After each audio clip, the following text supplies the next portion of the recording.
Welcome to tonight's meeting of the Port Phillip City Council. The City of Port Phillip respectfully acknowledges the traditional owners of this land, the people of the Kulin Nations. We pay respect to their elders, past and present. We acknowledge and uphold their continued relationship with this land. This meeting is being conducted in a hybrid style and is streamed via Council's webcast page and Facebook Live. Streams and recordings of Council meetings are copyrighted and cannot be altered, reproduced, or republished without the permission of Council. If we experience any technical difficulties this evening, we will adjourn the meeting for a short time to resolve the issue. I remind attendees that any member of the public addressing Council must extend due courtesy and respect to Council and the processes under which it operates, and must take direction from the Chair whenever called on to do so. Speakers must remain respectful, and statements or questions must not be defamatory, offensive, or objectionable, aimed at embarrassing a councillor or a member of Council staff, or relate to a matter outside the powers of Council. I also ask attendees to please not approach councillors at their desks tonight. If you have any documentation, please give it to the governance team by the door, and they'll help distribute it for you. All right, we'll start with apologies. Councillors, do we have any apologies? I note that Councillor Clark is on an approved leave of absence from the 2nd of August to the 18th of August, 2024. So everyone else is here. Great. On to meetings of the previous meetings. Minutes. Councillors, the minutes of the Council meeting on the 17th of July 2024 have been circulated. Are there any questions of these minutes? No? If not, I'm looking for someone to move to confirm these minutes. Thank you, Councillor Martin. And who would like to second it? Councillor Bond to second. Let's put that to the vote. All those in favour? That's carried. Let's all pay attention, please. All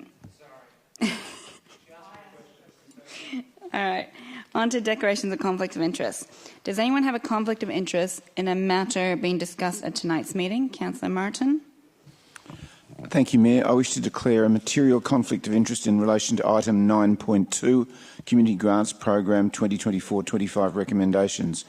I'm a board member and office bearer with multiple organisations that have submitted applications for these community grants. Some of these organisations may have been nominated as successful applicants, so I'm declaring a conflict of interest and will leave the chamber when this matter is considered. Great, thank you. I wish to declare the same material conflict of interest in relation to 9.2, the Community Grants Program. My husband's treasurer for the Port Melbourne Junior Football Club, and they have submitted an application for these community grants, so I will also leave the chamber, and the Deputy Mayor will take the chair for that item. Any other conflicts of interest? No. Okay, we'll move on to public question time and submissions. Okay, thank you. Under Council's governance rules, public questions can only be asked about items not on the agenda tonight. Therefore, public questions will be referred to a councillor for a response. If you're speaking to the agenda item and there's a question as part of your submission tonight, a councillor may wish to take that up at the agenda item on your behalf. All right. I have, what was the number of these sheets? What was the number? I think we're about 22. I'll have to recount. So everyone's going to go 2 minutes tonight. So when you're called on, we'll have some people joining online and some people in the room. When it's your turn, please say your name, your suburb, and the 2-minute timer will be on down here. And I'll make a nice loud noise that we'll all know where we're at. So the first person's not here, so I'm going to go to Brian Mears in the room. Brian, if you can come down. Is the red light on already? No? Go ahead and push it one time, please, if you don't mind. And then we'll just leave it on for the questions. Thank you. So Brian, name, suburb, and 2 minutes, please. Okay, my name's Brian Mears, and the suburb is Melbourne. And tonight my question, and I thank the Council for the opportunity to present.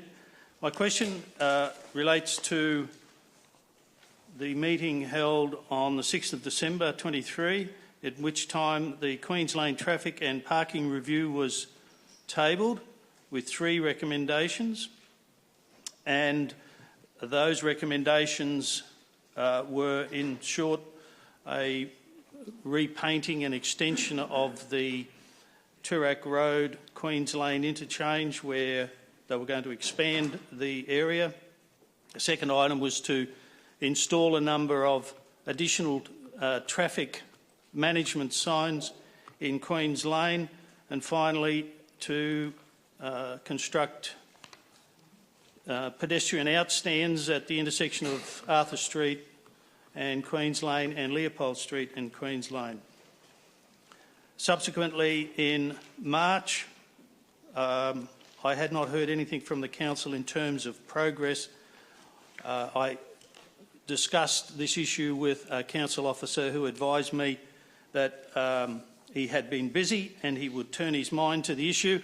The simple fact of installing some speed-related signs and no standing signs was an item he said could be done fairly quickly.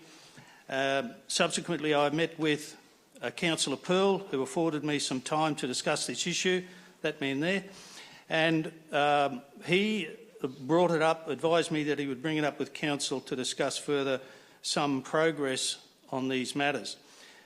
I should remind the Council that this issue has been ongoing for a number of years. In fact, the last time that any work was done in Queen's Lane relative to traffic issues, which the Council has advised us on numerous occasions they are well aware of, was some 7, almost 8 years ago. So my group, the Queen's Lane Resident Action Group, of course, are somewhat nervous as we are approaching the end of the term of this Council that the work that has been promised to be done will in fact be done. The third item, which was the pedestrian outstands, were promised to be done in the 25-26 year.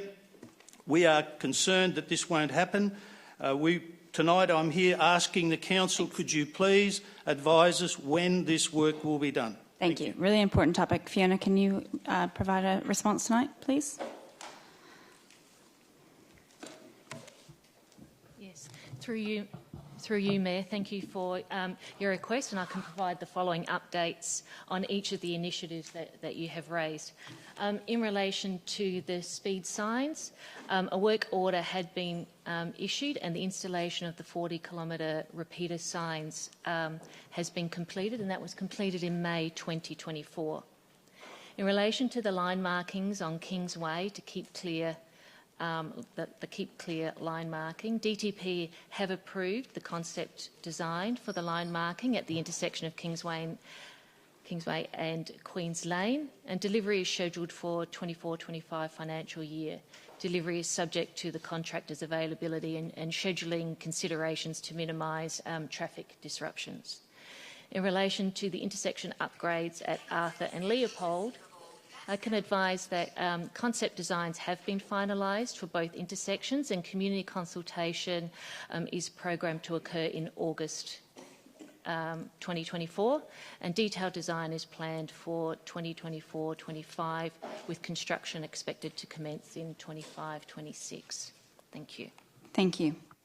Through you, Mayor, if I can just add as well, can I just apologise for what seems like a considerable delay in getting a response to you, and we'll make sure that the response that we've given you tonight will be provided to you in writing as well. I noticed that you were taking notes, but we'll make sure we'll give you a written response.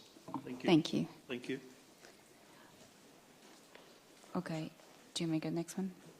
Okay.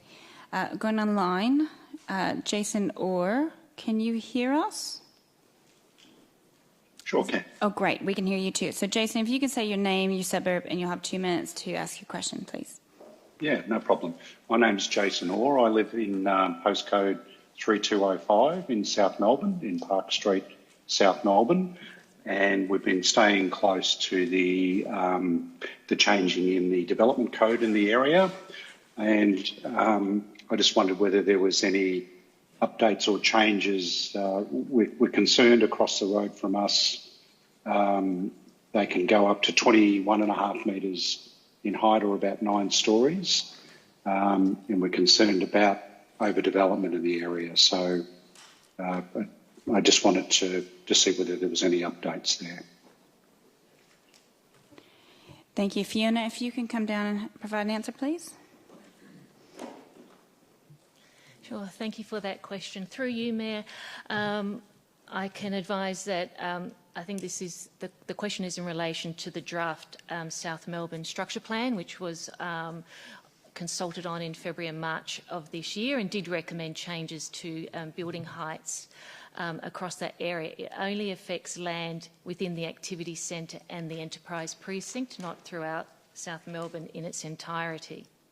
The proposed planning control seeks to ensure that it retains the valued character of the area. And in response to submissions received, officers are reviewing the proposed planning controls, and a report will be presented to Council seeking endorsement for the structure plan and to commence the amendment process to introduce changes to the planning scheme. That report will be coming shortly. The amendment that report will commence the amendment process, and that process, within that process, there is mandatory notification requirements, which allows, again, the community members to make submissions and further consideration by Council and an independent planning panel, should that be required. Thank you.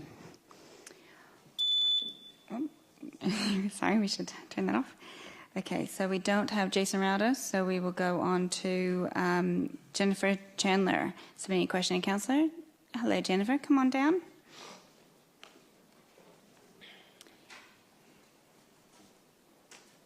Hello. Name, suburb, and you have 2 minutes, please. Put that down. Right. Okay, it's Jenny Chandler. I live in St Kilda West. I'm retired, and I do a lot of walking around the area, especially down West Beach and also Albert Park Lake. And I have been here last year, and I was talking about the supermarket bags that I was literally picking up of litter, and one of the councillors spoke to me, and the tractors that go across the area do a much better job, which is great. I still just pick up around the area. Now, this location is Cowderoy Drain. So if you imagine Cowderoy Drain comes over Beaconsfield Parade and then comes out towards Pier Road.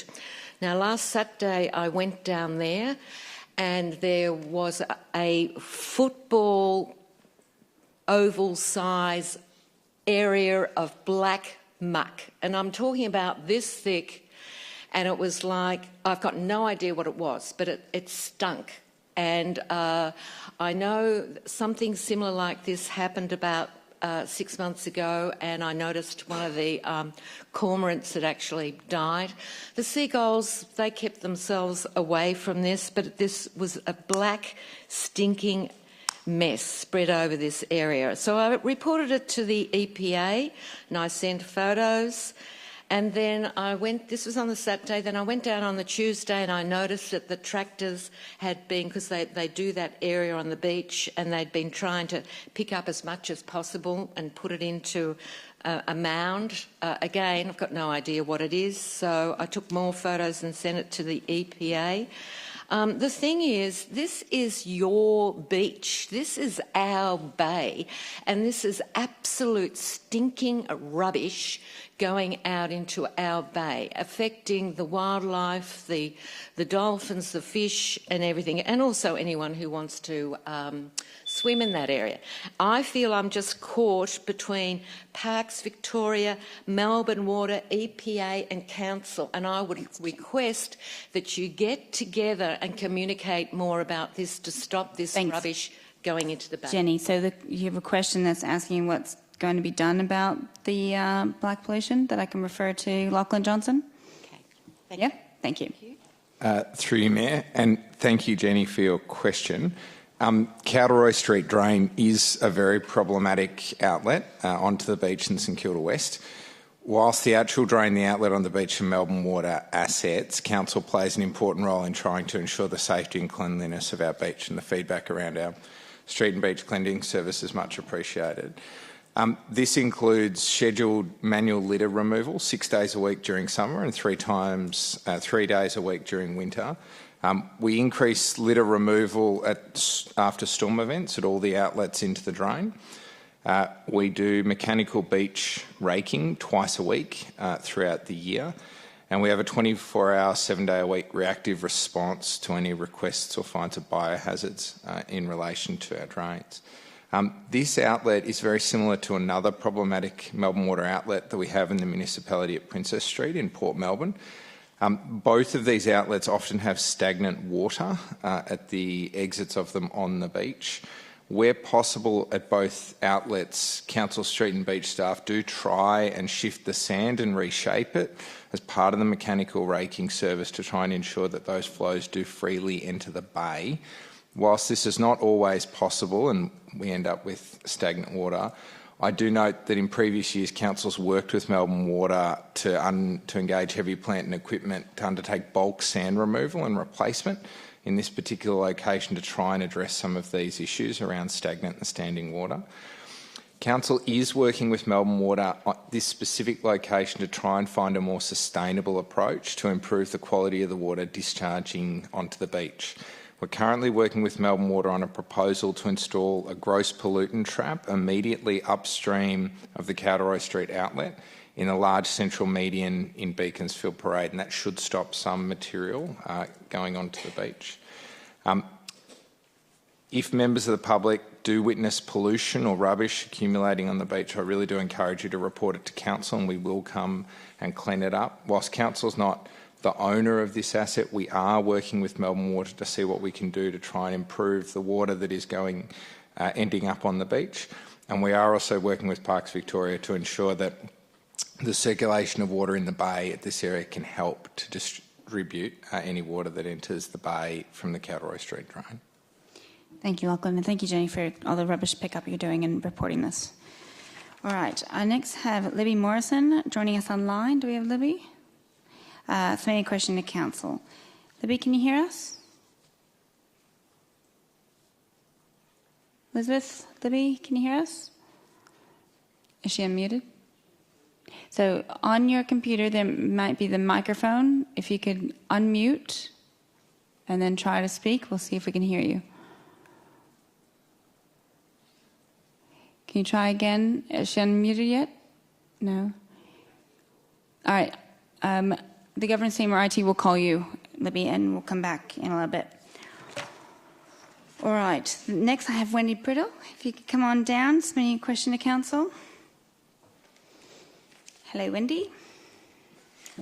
Names over 2 minutes, please. Hi, I'm Wendy Priddle. I'm from Elwood. I'm the chair of the Older Persons Advisory Committee. Good evening, Mayor and councillors, Council CEO and council officers. I'd like to ask about the transition of the advisory committees during the change of council. In the past, the advisory committees were held over through the caretaker period, and once the new council was sworn in, the advisory committees were re-endorsed with current membership continuing. Now they will effectively be dissolved, requiring applications for members of the new committees. OPAC asks that this be reconsidered. There are factors which will make it harder for the new OPAC to be representing our community in a timely fashion. Last year we appointed 5 new members and it took almost 4 months. In order to best represent the diversity of our older residents, who make up 20% of Port Phillip's population, OPAC has 17 members. This is an immense drain on council officer and councillor time to sort through, assess, interview and select members. It is not simple for some older residents to hear or read about OPAC, let alone apply for membership. It's important we find members where English is a second language, digital literacy or formal education may not be of a high level, or they may have a disability, so that we can represent the diversity of our population. Under the Advisory Committee terms of reference, the Advisory Committees must hold an annual planning day. OPAC uses this day in January to decide our priorities and prepare our budget submission. We're concerned that there will be no budget submission from OPAC next year because of the length of time it will take to get a new committee up and running. And finally, Council is currently transitioning from council services to external in-home services to our older residents. OPAC has been directly involved and needs to continue to provide oversight through the first 6 months of the transition period. OPAC proposes a compromise that advisory committee terms be extended to no longer than 12 months after the council election. Thank you. I'll refer to Xavier, Head of Governance, to see if we can arrange that. Through you, Mayor, and thank you, Wendy, for the question. As you mentioned, the Older Persons Advisory Committee terms of reference state that members will be appointed for a term not to extend past the term of the current council. We can certainly look into OPAC's suggestion and see what approaches may work to address their concerns. Thank you. Thank you. Thank you. All right. I call upon Simone Britton submitting a question to Council. And I note that you're also going to speak to the next item, but if you could do your question first, that would be great. Thank you, Mayor and councillors and relevant staff. My name's Simone Britton. I am a resident in Port Melbourne and I am here tonight to speak in relation to two matters. The first, as I understand it, at item 7.1, you were discussing the submission for traffic calming. So now I'm going to address irrigation in Gill Reserve. A petition was submitted in early March. That petition contained the signatures of residents that are adjacent Gill Reserve in Evans Street in Port Melbourne. I note that the council minutes and papers fail to include the dates submitted when submissions are received by council, and I consider that to be an omission, and council may wish to reconsider the relevance of a date that a petition is submitted so that it is caught. On Friday of last week, I received a telephone call from a man called Clint who said that it was not going to be considered and that it was not funded, essentially. He said he would also send me an email. I didn't receive an email, so I'm here now as a result of that failure, and received an email today, interestingly, probably due to a prompt from your awesome governance team saying that I was coming here tonight. And essentially, my question is, does council consider it reasonable that a request that's made in March is not considered in the 23-24 financial year? That request was a reasonable request, it was supported, and the budget had not been settled. Why was it not considered? Thank you. I'm going to refer to Lachlan Johnson for that. Through you, Mayor. Thanks, Simone, for coming tonight. First and foremost, I do apologise for the length of time it's taken to formally respond to your petition. The petition, as you said, was submitted to Council earlier this year. It was considered by Council over 2 months ago, and a formal response has not been provided to you. That's not good enough, and I do apologise. I can confirm that the petition response is being finalised and will be considered by Council at its next meeting on the 21st of August. With regards to the preparation of the 24-25 budget, you are correct in that irrigation in Gill Reserve was not considered for inclusion in the 24-25 budget. As you can appreciate, when we're considering new work such as this, we need to do an investigation phase. We need to work out from a preliminary perspective what's involved, what's feasible. That's usually the first step before budget is allocated for a project to be considered for funding. I can confirm that in the report that will be considered by Council next week, a preliminary feasibility investigation will be included, as well as an assessment against Council's relevant strategies and alignment. The team have confirmed for me this afternoon that as part of the work that they've been doing, they've reviewed all of the irrigation along the Port Melbourne light rail line. There's 8 reserves that abut the light rail reserve. 5 of them are irrigated. They've gone and inspected the turf quality and health in all those areas. In those ones that are irrigated, there is substantially better turf coverage, and the one in Gill Reserve clearly is not at the same level. So that information will be provided to councillors at the next council meeting. They'll then be able to resolve upon what next steps. Council does set its annual budget in June each year, but it is open to Council to investigate changes throughout the year. Actually, I'm going to have you just stay there because you're already sitting there. So if you can now speak to 7.1, please. Terrific. Thank you, Mayor. 7.1 relates to a petition from the residents of Evans Street adjacent Gill Reserve for a traffic calming device or devices. Council, according to the papers, the council papers that are before you now, it appears regrettably that council has both misconstrued our request and appears also not to be in possession of all relevant facts. Firstly, the request was for a speed hump to be adjacent commercial premises, not residential houses, but commercial premises, which where clanging, which is a reason as to why not to proceed, is not relevant in relation to those. And there has been at least one serious accident that we are aware of where a car was written off in the last 18 months. So we're perplexed as to how Council is of the view that there has been no serious accidents, because clearly there has been. I appreciate that you may be relying on other agencies for that information, but it is not factually correct.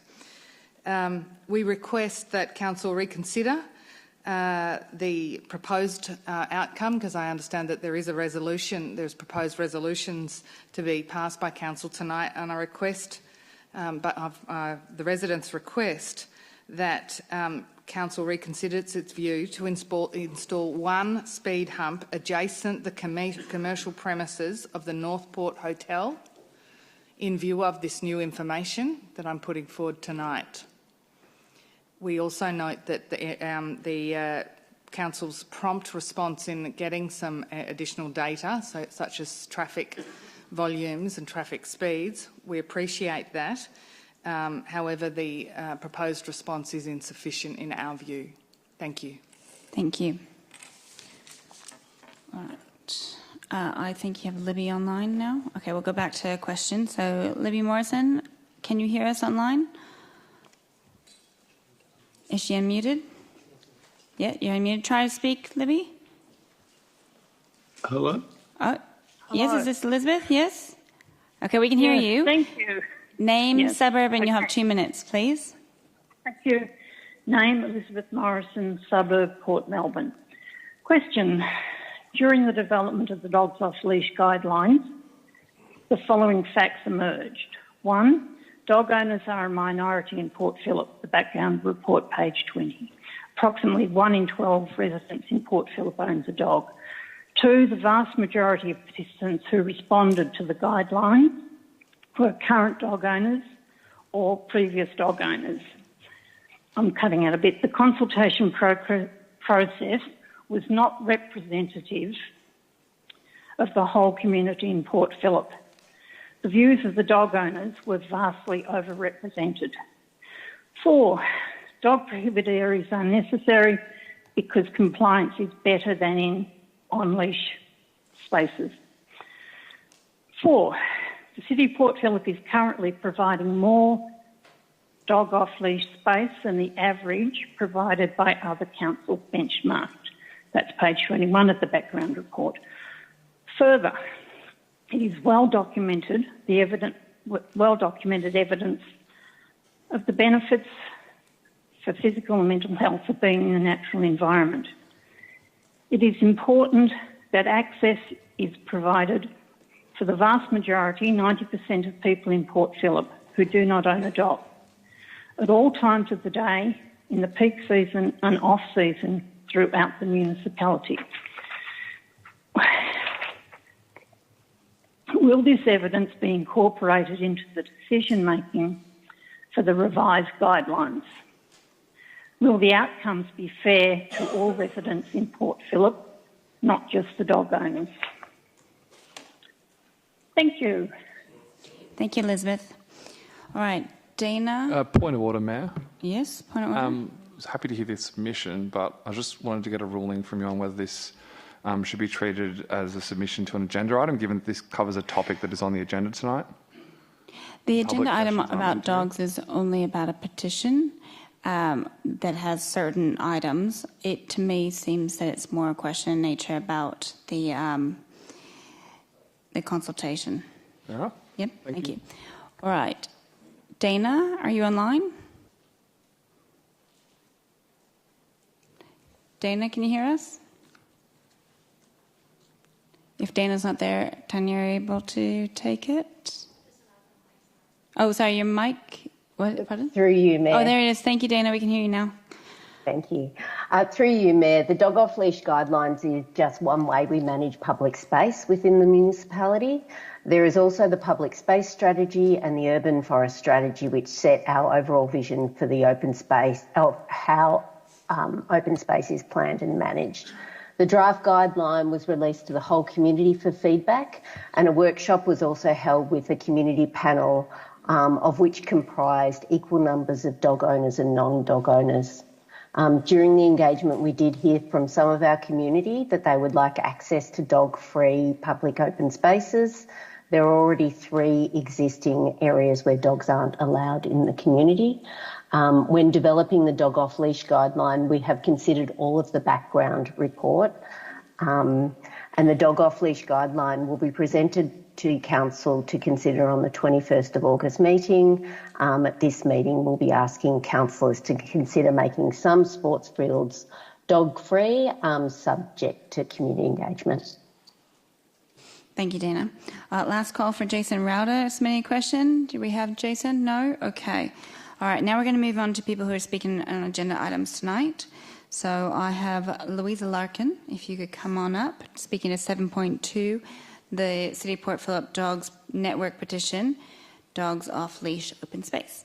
Name, suburb, and you have 2 minutes, please. Yes, hi, my name is Louisa Larkin. I'm from Port Melbourne, and I'm speaking on behalf of the CoPP Dog Network tonight. I want to thank Council for accepting our dog off-leash petition, which has 2,469 signatures from residents the length and breadth of Port Phillip. It has been confirmed as the largest paper petition presented to Council in this term. I think this is testament to the strength of feeling amongst dog owners about protecting our dog off-leash spaces and the need for Council to plan now for additional off-leash spaces.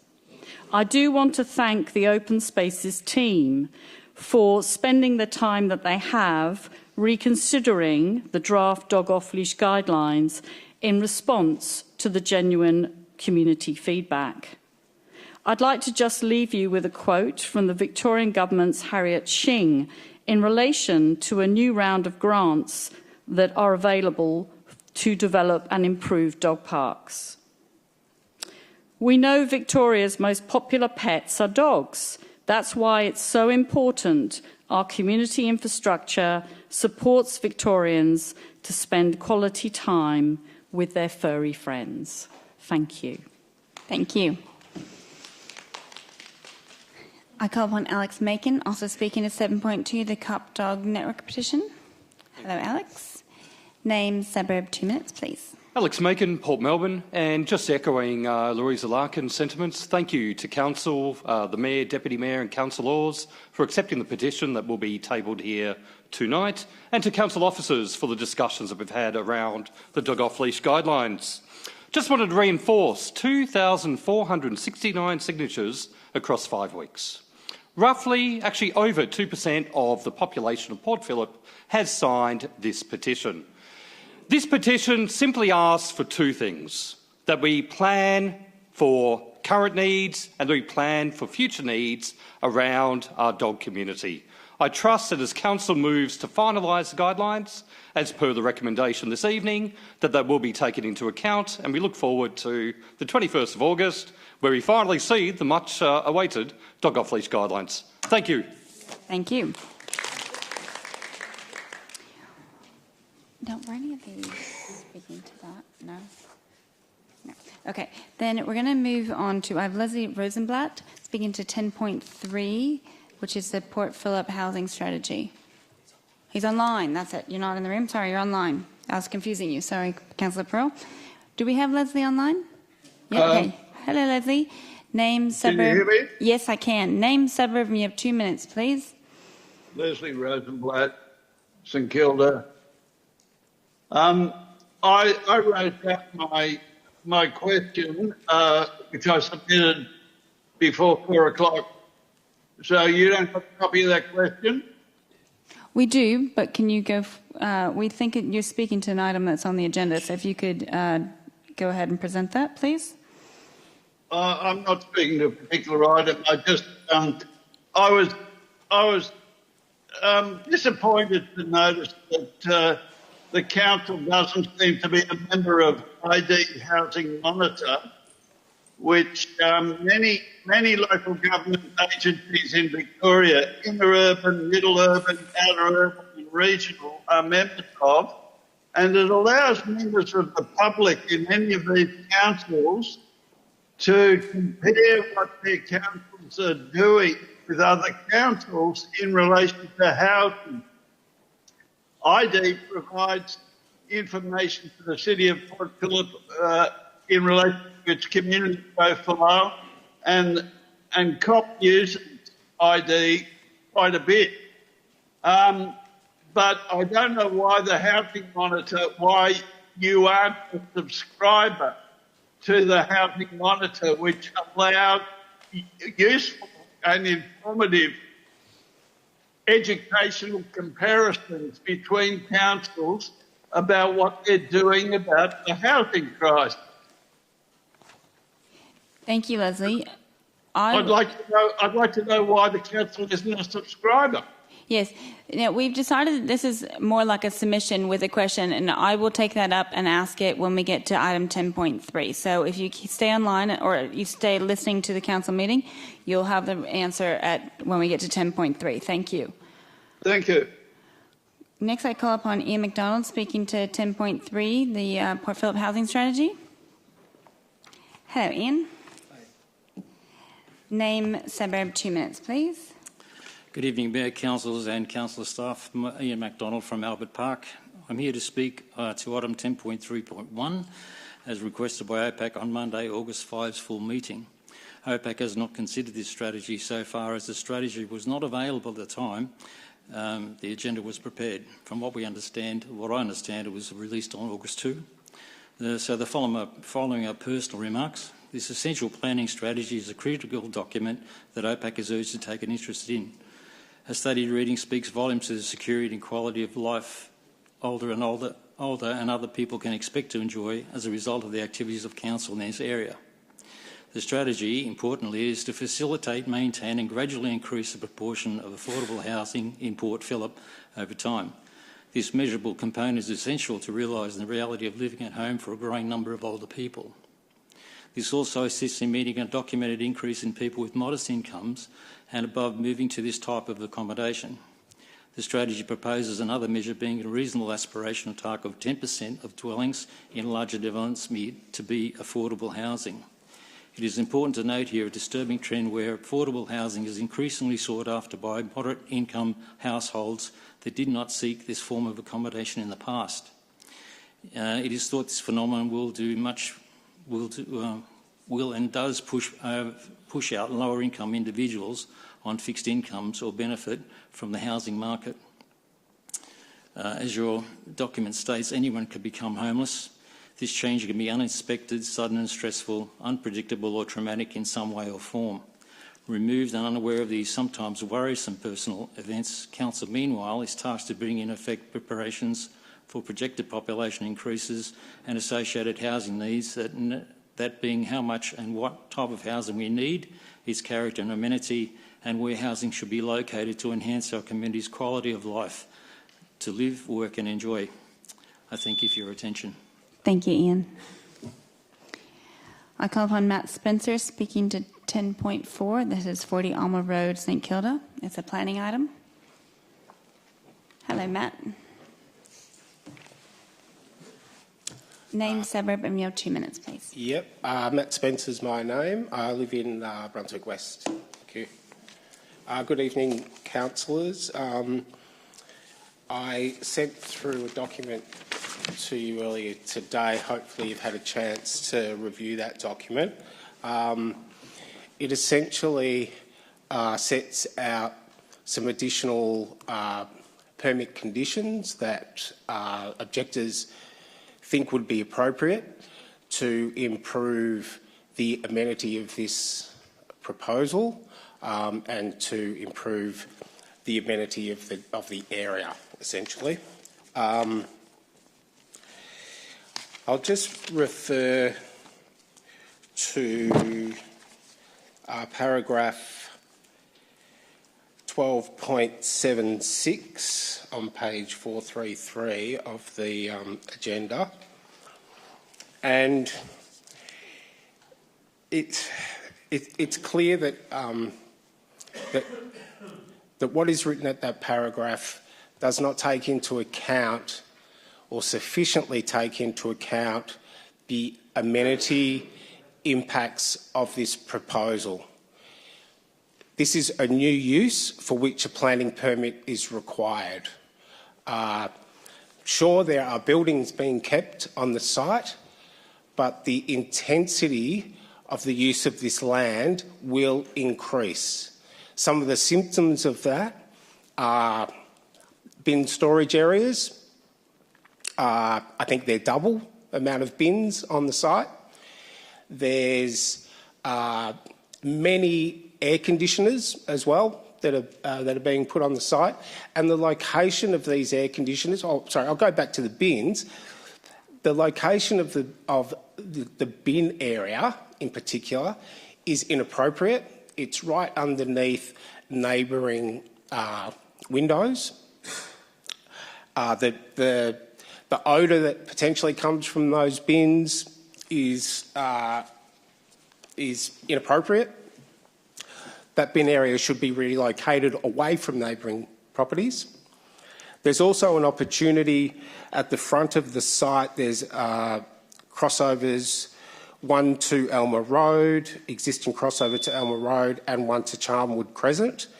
There's opportunity to improve the amenity of this site, which has been neglected for many, many years now, to remove those car spaces, which would not be approved in modern day standards, Matt, to remove those and improve the landscaping. Thank you. I'm sorry I have to stop you there out of fairness, but just let you know, councillors, there's an email from Matt at 4:40 today, so you can check that as well. So thank you very much, and I'm sorry it's so short. That's okay. Thanks, councillors. Thank you. All right, next I'm going to call on to Peter Barber, speaking to 10.4. This is also 40 Alma Road, St Kilda. Hello, Peter. Hello.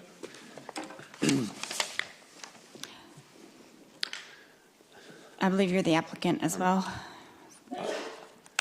Or representing the applicant? Yes. Okay, so Good evening, Peter, name, suburb, and you'll have 2 minutes, please. Sure. Good evening, Mayor and Councillor and the officers. My name's Peter Barber from Urban Edge, so I'm a town planning consultant based in South Melbourne, and we've acted on behalf of the owner of 40 Alma Road since this application was lodged in May last year. My client is sitting next to me in the gallery. We thank you for the opportunity to speak to this item. As you are aware, Council resolved to refuse this application largely on the basis that the internal changes to the buildings on the site did not properly fall under the definition of a rooming house and was in fact an apartment proposal. This is now subject to a forthcoming VCAT appeal seeking a review of that decision by us. Our client's intention has always been to provide for a rooming house proposal of a high standard, and its original intentions were to provide each suite with its own ensuite and kitchenette facilities. Our client accepts that in order to meet the planning scheme definition of rooming house and to comply with the Residential Tenancies Act, changes to the proposal are required. The amended plans that you are now considering comply with the relevant requirements by providing communal kitchens and laundries and removing the self-contained nature of the majority of the rooming house rooms or suites to meet the requirements of the Act.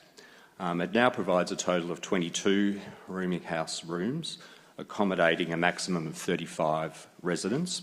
This is reduced from the original proposal of up to 50 residents. As you're aware, officers are recommending that Council now support the amended proposal as your original grounds of refusal have been addressed.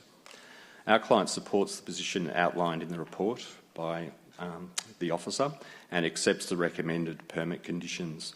These conditions would ensure the orderly operation of the rooming house facility. So in conclusion, more rooming houses are sorely needed in this community where there is an acute need for accommodation for the most marginalised and disadvantaged people. This is in the midst of a housing crisis that we're currently in. Council has recognised there is a need for more public and private affordable housing in its adopted policy in our backyard. Thank you, Peter. Yeah, I'm sorry, I'm going to have to stop you there. That's okay. I'm not sure if you want me to respond to... Yeah, just stay here if I have any questions for councillors at the moment. Any questions? Councillor Sirikoff? Thank you. Just picking up on a question really from the previous speaker, Matt Spencer, and the location of bins. He seems to have a problem with where they're located in relationship to other properties. Is there anything you can do about for a better outcome there? Sure. It's unfortunate we didn't. Obviously, you've just been notified at 4:40, and I had no idea of this, so it's a bit. Me too. To not have an opportunity to review it, but we are open to reviewing the location. The location, as I understand it, is pretty much where the bins have been located for the apartments for the last 50, 60 years when they've been the 60s vintage apartments. There are more bins, we note. There's an opportunity here to have a waste management plan, which is included as a permit condition. A draft document's prepared that talks about orderly management of the bins, the cleaning of the bins and so forth. So we think that deals adequately with the issues that Mr Spencer has raised with respect to bin management. I think there's a great opportunity here with the condition that's proposed to adequately manage it. There's screened from public view, and that's all I could comment in terms of the bins themselves. Yeah, I just want to explain the reason I'm allowing this extra questions is it's a planning item, so it's a little bit different process that's been put into an ordinary meeting tonight, so it's different to the other items on the agenda tonight. I have a clarifying question as well that I think it'd be easier to ask now for Paul. Given we've just had new information, maybe new suggestions, what we're looking at tonight is the amendment to what has been presented. If they go back and want to do further, is that captured in the VCAT further processes that can be addressed? Thank you, Mayor. The VCAT process allows for a discussion of conditions. It's an ordinary part of the VCAT process, so this matter is something that will be decided by VCAT. Council is required to resolve a position on what we will present at a hearing. It's a disputed case, so not everybody is in agreement. So we will be going to hearing shortly, and Mr Spencer, on behalf of his clients, will be able to present any conditions that he thinks is necessary to the tribunal members. Okay, thank you. Sorry to be a little bit different. Do you need to ask your question of the applicant now? Thanks.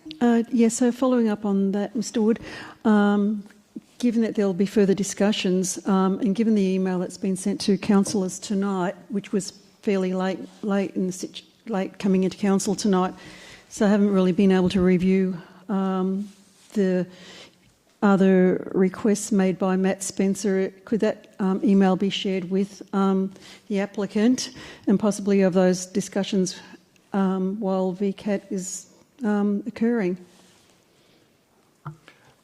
Thank you, Councillor Sirikoff, and through you, Mayor. Mr Spencer is welcome to provide a copy of the email that he's provided to councillors to Mr Barber, and I'm sure that as part of the VCAT process there'll be a robust discussion about conditions as part of that process. And we're happy to discuss prior to the hearing. Great. Thank you very much. Yep. Any last questions? Otherwise, we'll keep moving on. Thank you, Peter. All right, I call upon Justin Halliday, speaking to item 11.2. This is the Green Lake Feasibility Report.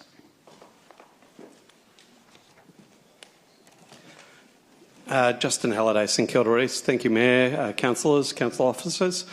I'm speaking tonight on Greenlink, and I'd like to first off thank the officers for the preparation of the feasibility study of the Greenlink proposal and their thorough analysis of it.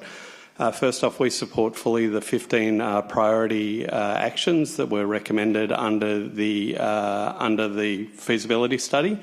However, we are slightly dismayed by the other areas that were not recommended. Most of those were not recommended due to issues with VicTrack engagement.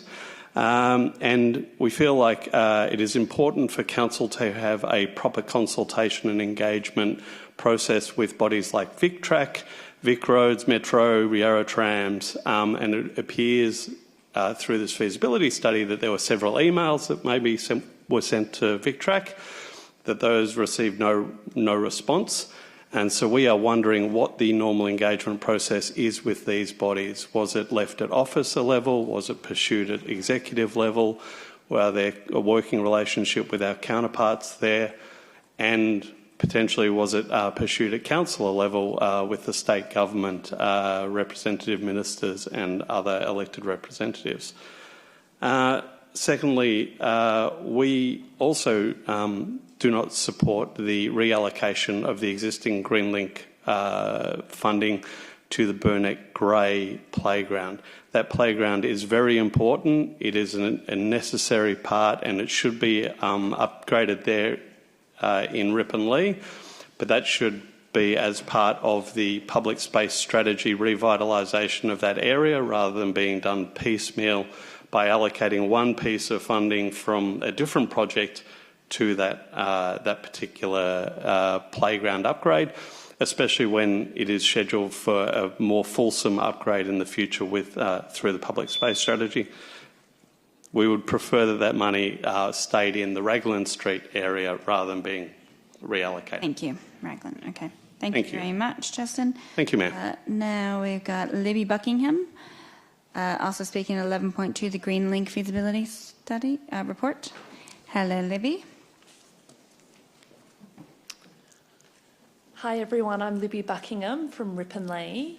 Thank you, Mayor, councillors and officers for the opportunity to speak about the Burnett Grey Gardens this evening. The gardens are the heart of Ripponlea, and it's excellent that PCAN and residents have brought the importance of those gardens to the attention of council. I've spent countless hours in these gardens. It's like my backyard. My kids play there.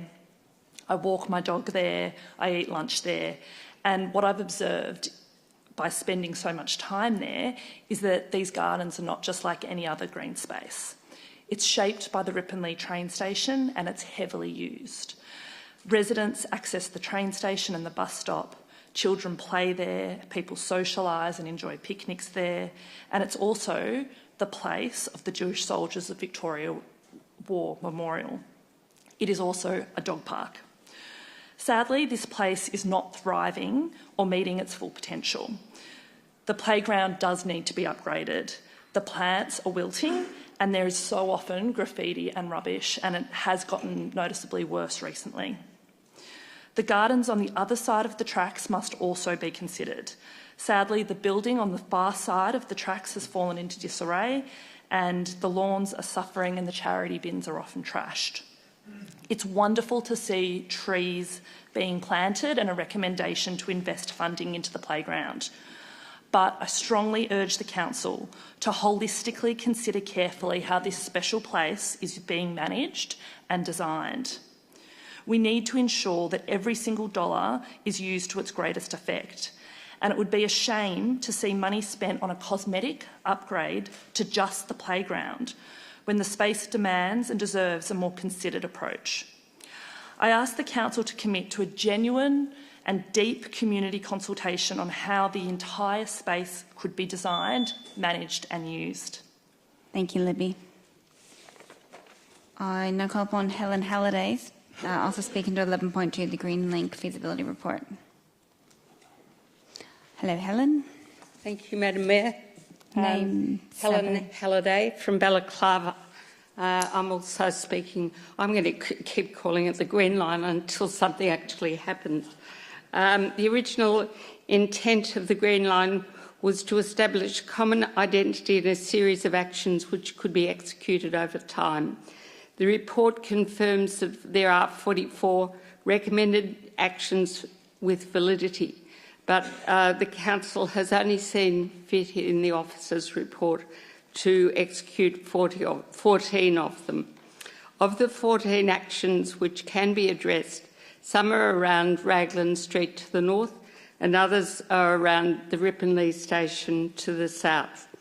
Essentially, this fairly dismal outcome indicates that a large section in the middle, which is part of the Carlisle Street Activity Centre structure plan, has not been activated, and there appears to be no plans to activate it within the realm of this particular action. Most of the action around the Balaclava station itself encourages walkability. However, and it was part of the Balaclava Walk Master Plan, which was done in 2012. This also hasn't been activated. The Ripon Leash Shopping Centre, which provides an ideal opportunity for a council's shopping centre policy to shine, hasn't been activated either, and it's pretty dismal. So my questions are, will the council implement a new Carlisle Street action plan, and how soon is that going to happen? Secondly, can the council support the two areas that have been identified as needing urgent action, that being Raglan Street and the Ripon Lee railway station area, including the Burnett Reserve? And finally, can money be redeployed from other sources, including the Wood Street Reserve, to actually start this process? Thank you, Helen. Councillors may take up some of those questions at the item. Next call upon David Blakely, speaking to item 12.1, the Footpath Trading Guidelines 2024. This is a consultation, outcomes and adoption. Hello, David.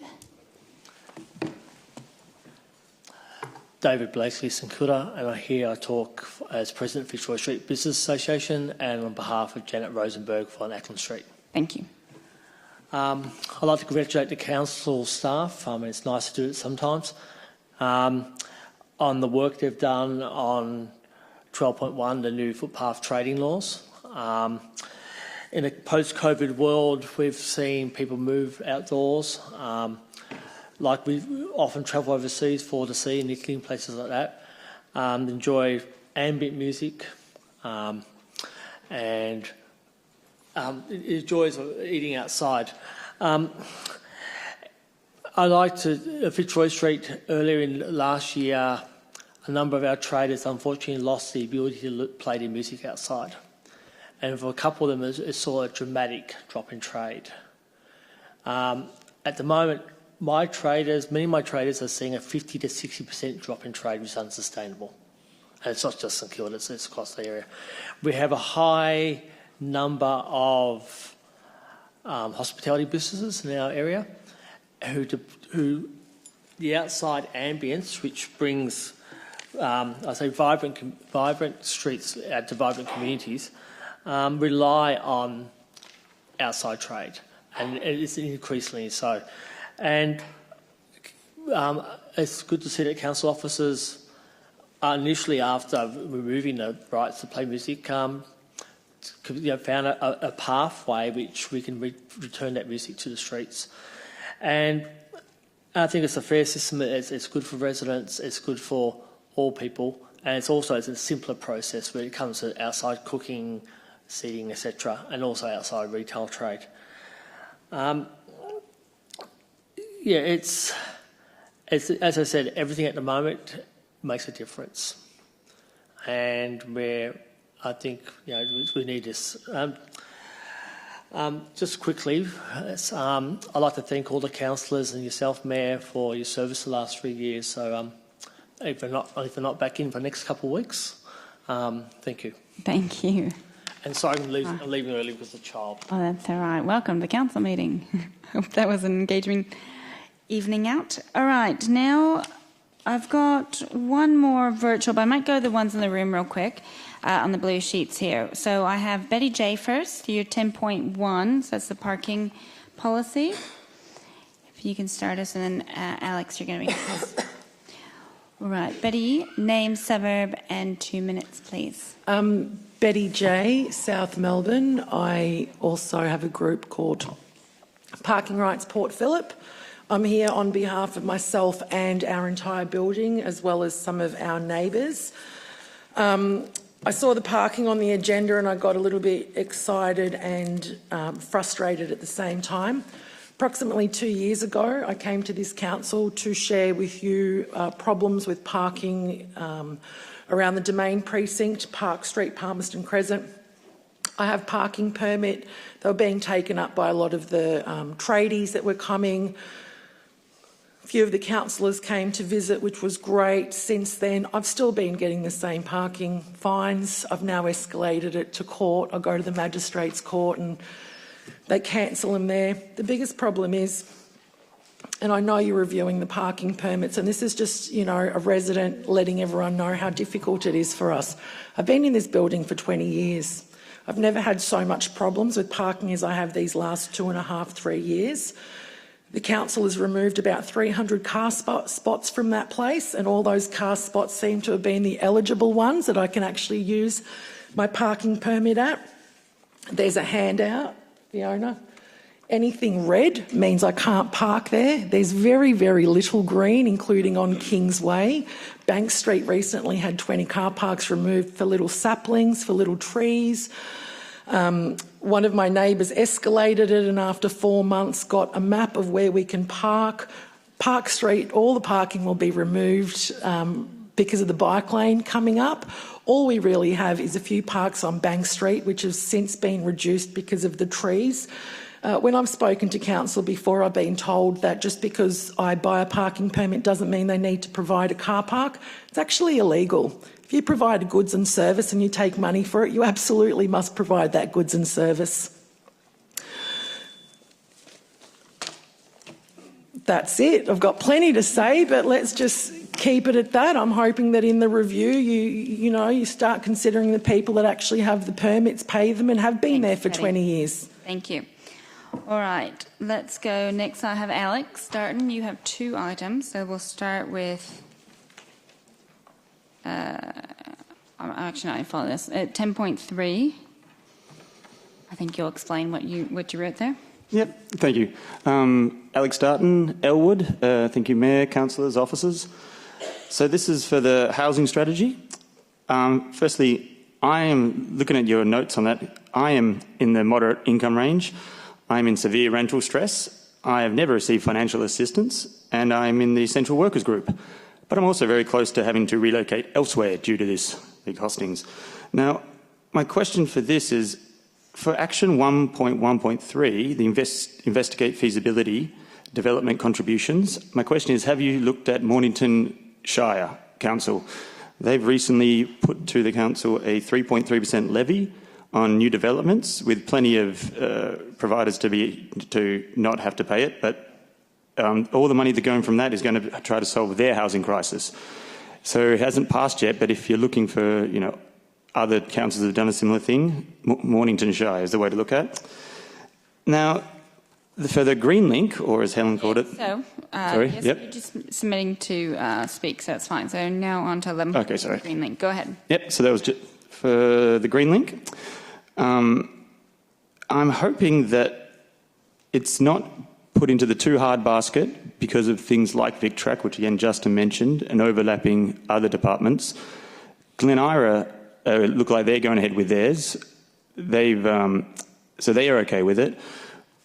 If you look at, if any of you are at the Urban the Urban Heat Island forum they put on at the Pride Centre, Chair Fitzpatrick there spoke, and he spoke about how islands aren't the most effective way for biodiversity. Links are. So it's great that we've bought places to turn into small parks, so that's really good for the community. But for the biodiversity element of it, the link, which is very difficult to do, is a much better option. And again, Glen Ira are already onto it, so I feel like I'm hoping it's not because of things like VicTrack that have just made this too difficult. But my question for this is, there was mention of it, Brighton Road planting, so on the medium strips. The first time I came to council was to do with the Brighton Road lack of trees. Now, since then, more trees have fallen down. There's less of them. There's none on the medium strip near me anymore. So my question is, when are we going to get the new plantings on Brighton Road, if that is going to be the option to go with rather than the green link? Thank you. Thank you. Sorry, just making notes. Okay. All right, then the last one we have online. Do we have Adrian King online? Yeah, okay. Adrian, hello. I see you have 2 items. So let's start with the first one, which is 12.1, the Footpath trading guidelines. Name, suburb, and you have 2 minutes, please. Sure. Adrian King, Middle Park. I focus specifically on the topic of outdoor speakers. the context, no other reference council allows outdoor speakers. With regard to residential, I note in the preamble covering note the ability of senior officers to unilaterally approve outdoor amplified music. Point 1, this officer discretion is not contained anywhere in the guidelines document itself. Point 2, there are absolutely no frameworks provided that informs residents how the officers would go about their deliberations. Point 3, the council's own survey findings, residents explicitly said not in residential areas. With regard to survey integrity, point 1, the proposed change is based on just 0.1% of residents. Point 2, the vast majority of Middle Park residents asked said no to outdoor speakers. Middle Park residents represented around 50% of total pop-up responses. Point 3, good governance. How can a survey of just 5 Fitzroy Street venues that clearly want the change have any relevance here? A proposal one-size-fits-all set of guidelines. With regard to the hours, the guidelines say 9 a.m. to 9 p.m. is misleading. If a cafe opens at 6 a.m., then it is 6 a.m. for music. If a restaurant opens at 11 p.m. or past 11 p.m., it is 11 p.m. for outdoor amplified music. With regard to affordable housing, how does this proposal change reconcile with precious accommodation above and close to hospitality? And secondly, the intention for Fitzroy Street to be a major focus for high-density housing development in the future. Lastly, noise limiter. In the case of Middle Park Hotel, council planners proposed, councillors agreed, and VCAT tribunal members concurred that a noise limiter was fundamental to ensuring compliance to background noise levels only. The draft guidelines are totally silent with regard to a noise limiter at a time when council's enforcement resources are acknowledged to be under-resourced, as per a councillor own words to Middle Park residents. Thank you. Adrian, thank you. I'll have to cut you there because it's 2 minutes. Thank you very much for responding to that. Now, you have another one that there might be some questions there that councillors take up at that item as well. The last item I have, and you're the last speaker right now, is 13.2, the council policy revised fraud and corruption awareness and prevention policy. You have 2 minutes to speak to that. Go ahead when you're ready. Yeah, Adrian King, Middle Park. Point 1, the Mayor's message. Given any Mayor's number one responsibility is to set and enforce good governance standards, question, why does the revised policy document no longer contain an overarching statement by the Mayor? Point 2, residents. The document states on page 2, section 5.1, quote, all key shareholders have been included. Question 1, why have residents not been consulted? Question 2, are residents not considered relevant to the issue of fraud and corruption? Point 3, the CEO. The existing policy document states on page 13, quote, in the absence of the complaint being about the CEO shall determine the resources to be engaged for the purpose of conducting an investigation. This clause has been removed from the proposed new policy. Question, why has it been removed? As worded, the policy is totally silent on a point that is fundamental to the proposed policy framework.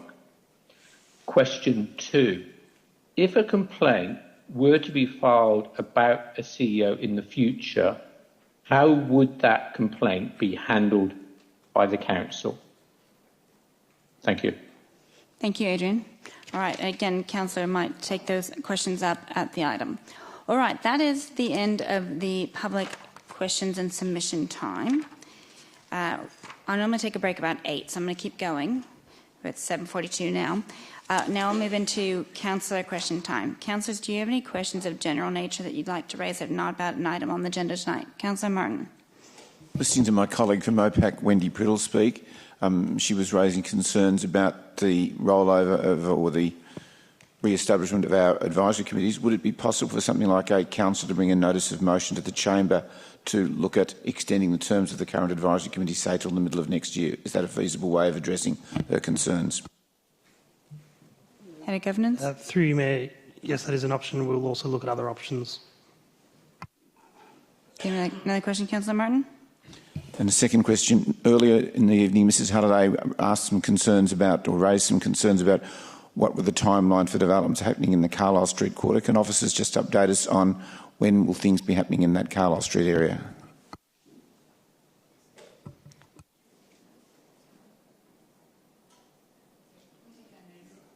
We're going to head and take that on notice, but we can put that in the minutes. Thank you. Carlisle Street. Okay. Any further questions of general nature? No, we're going on to the ceiling schedule. Oh, sorry, Councillor Sirikoff. Sorry, going back. Thank you, Mayor.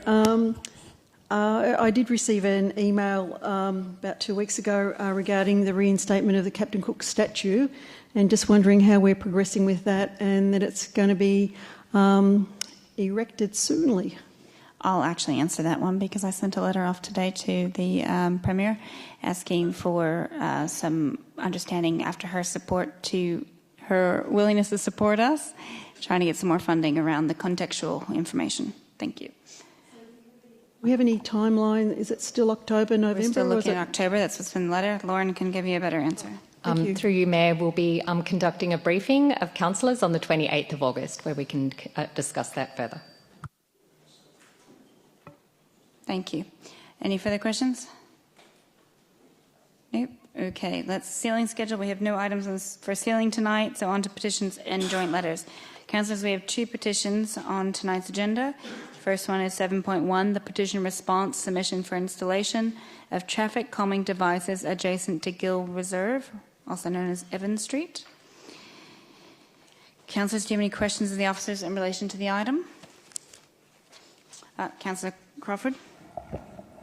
Can I just clarify? I know that we've been provided in future, but there wasn't in the report. What is the average number of cars that go down a residential street? What's the kind of parameters? Do we have that with us? Sorry, I should have probably asked before. Who am I asking?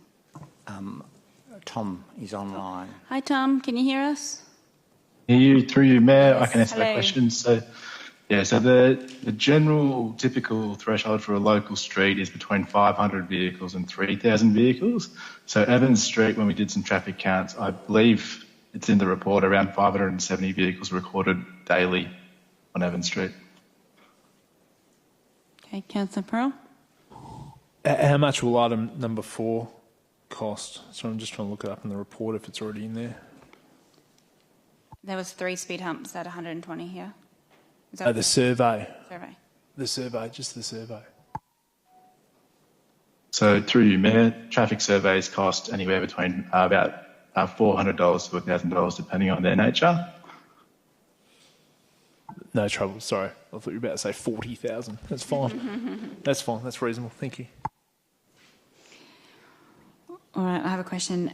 So given that it says in the report that 3 speed humps are 120, can we do the math to say 1 would just be 40,000? Which is still a lot. And is there a way to do a trial of, so that's the first part of the question. The second part, can we do a trial of the ones that would graced our streets during the pop-up bike lanes that are more that rubber type bolted down, and see what that might do to the area for 12 months? There might be a few extra we can get off somebody. Tom, do you have an answer for those 2 questions? Yeah, through you, Mayor. So you're right. For 1 speed hump, it would cost approximately $40,000. If it was to be done closer to the intersection, it might actually be appropriate to look at some intersection improvements, which would actually come at an increased cost. In terms of temporary treatments, the cost of a speed hump of that nature would cost around $10,000 to supply and install. Sorry, what was that number? 10,000. 10,000. Sorry, I just said 310. I was really about to fall off my chair. Okay, 10,000. Okay. We all should get into traffic, I think. Jobs after council. Okay, Councillor Crawford. Can I ask a further question, Tom, around what I would say the speed rates are probably around, when we do traffic on any residential streets, they probably sit at just over 40 or just under. Can you kind of confirm that? Is that what we're seeing across municipality generally? Through you, Mayor, yes, it's very typical to see the 85th percentile speed just above the posted speed limit of 40. For particular Evans Street, it's just a tick over that 40 kilometres, so it's probably on the lower end for a lot of the surveys that we've got for these types of streets. Councillor Pearl. Is there anywhere else in Port Melbourne or anywhere else in the city that needs this money more than this street and has a larger safety concern? And have we considered that when we're making this response? Through you, Mayor, the answer to that question is probably yes. There are certainly higher priority streets which have much higher speeding issues along those streets and much higher recorded crash history on those streets. So I would say that they're higher priority than Evans Street is today. So a follow-up, why are you making the recommendation that we do this then? Through you, Mayor, the recommendation is not to proceed with infrastructure, it's to proceed with monitoring and evaluation of Evans Street. Excuse my ignorance, I got that completely wrong. I apologise. Sorry, I completely misread your recommendation, which I very rarely do, but I deeply apologise for that. You're on the right track, go for it. Okay, Councillor Sierrakoff, you had a question? Yeah, at the intersection of Patterson and Langridge Street, there were speed humps put in on both sides of Patterson Street where the rubber speed humps were staggered or broken ones. Then they were upgraded to a continuous rubber calming speed humps. I'm just wondering, is there any difference in price between a staggered speed humps and continuous speed humps that might make it more financially viable to do something here? Tom? Through you, Mayor, the temporary treatments on Langridge and Patterson are cost in the realms of $8,000 to $10,000. They're the ones that were installed in the last few months. Certainly, you can do a range of treatments, all at varying costs, but I would say any temporary treatment would be in those realms of $5,000 to $10,000, depending on what we'd put in place. Thank you. Okay, any last questions? No? All right. Councillors, we have an officer's recommendation. Would someone like to move this to something else? Councillor Martin to move and Councillor Bond to second. Councillor Martin, would you like to speak to it? Firstly, thank you to the petitioners for bringing forward the petition. Thank you to the officers for their detailed report. It's an area I'm very familiar with. I'm there on at least a weekly basis. I personally haven't seen any of the issues that were raised in the petition. I'm not saying that the petitioners' concerns aren't valid. Certainly, as someone who's there regularly, I haven't noticed this. And point 4 here in the officers' rec allows us to revisit this after 12 months. So in the short term, I think a great idea to put the additional speed limit signs in, and I'll certainly be more vigilant myself, and I'm sure our office will be monitoring it. If indeed there's a need to do additional work in 12 months' time, we've got the opportunity. So very pleased with the officer's recommendation. Councillor Bond, do you want to speak to it? All right, I'm going to add that if speed bumps were free, maybe we'd have different considerations, but we do need to take the budget part into consideration. However, I think that noise complaints that were outlined, the suggestion is outside the Northport Hotel, the commercial property, does make a lot more sense that it wouldn't be as impactful, and so that shouldn't be in the negative for that. These streets are very straight and very wide because there's not much traffic that goes down them. They're parked up both sides, but mostly when you're driving down during the day or during the night, there's no one else about, and you just go down the middle, and people are obviously going too fast. I would be very intrigued to hear back in 12 months' time if that's had some effect. If not, I would definitely like to look at that speed hump in that location, Northport Hotel. Anybody else speaking to it? Councillor Crawford? I'm happy to support. I think the challenge is behaviour change because most of the streets are getting increasing numbers of traffic, and 576 is very low compared to many of our streets. So really, and it's really getting people to stick to the speed limit. So I don't know that we can put a speed hump in every street, especially when they really are close, most of them underneath the speed limit. So I think we have to balance our view around this. Yes, do little things, but not every street can have a speed hump. Anybody else speaking to the item? Otherwise, let's go to the vote. All those in favour? That's unanimous. All right, now we're on to 7.2. This is the City of Port Phillip or CoPP Dogs Network Petition, Dogs Off Leash Open Space. Councillors, do you have any questions of the officers in relation to the report? I note that we're receiving it tonight and it'll come back on the 21st. Any questions? No? Councillor Pearl? Just quick, given it was a paper petition, did we verify the signatures? Did we contact people?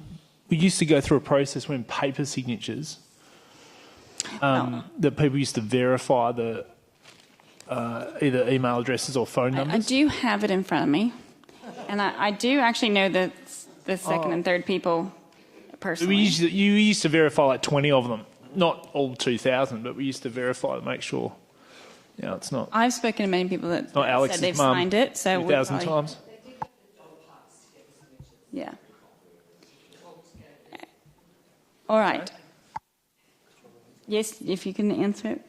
It's been asked. Through you, Mayor, we have not verified every signature on the petition. Sorry, I'm not asking for every, just a sample. That's I what guess he's asking about the policy of what you would do with a paper one or a petition in general. Do we? Through Mayor, we don't. We haven't received one since 1847, so we don't verify individual signatures. We just make sure that it meets the standard requirements. Has an address, has an email address to it, has a name to it, and is signed. Not whether it's a valid resident of Port Phillip or anything of that nature. There's a lot of different hand type writing too. All right. Any other questions? If not, we're looking for someone to move this. I'll move it. And who would like to second it? Councillor Niagui to second. Okay, I'll speak. Goodness, you guys. All right. I don't think you're using your microphones so people online can't hear that your great suggestions. All right, obviously a lot of people have put their name to this, and it was presented very excitingly with the dog collar around it, or dog harness around it, in person here. So thank you to the petitioners. I know that it was a lot of work. That took a lot of time and effort because you're passionate and you really want to ensure that this is known among the community that it's happening, and also that to the councillors to know how much it means to you. So thank you very much, and I note that we will be speaking about this in 2 weeks' time. Councillor Niagui? Yeah, I want to congratulate the petitioners in conversations with them over the last few months. I guess how they go about, getting the dog community to engage in this process, to articulate their views and to articulate an ask of council that is clear and articulate and makes sense and is something that we can actually action. It's been sort of a slow and difficult process. I think what they've come to with their two asks are really clear, and I think they're a clear rallying call for council to action on. It's a strange area. This is not one that's particularly illogical among councils, but I think over the past little while, our council has not been taking the views of the dog community particularly well throughout the leash process guidelines, and I'm really excited to see what comes back in 2 weeks' time. I hope that we can find a way to move forward in a way that actually works for our community. And I really do stress to all, and we obviously had a question from the other side to a degree tonight. There's a lot of views in the community. There are a lot of people that don't own dogs. And I think the only way we get through these kind of conflicts in our community is by creating good policies, creating good spaces that are well managed, and ultimately deliver for everyone in the community. I don't think you can go one way or the other. Ultimately, you need to find a way to deliver for everybody, because everybody lives in our community. We have lots of people who have dogs and lots of people who don't, and we need to deliver for all of them. Thank you. Anybody else speaking to the item? If not, let's take that to the vote. All those in favour? That's unanimous. Thank you.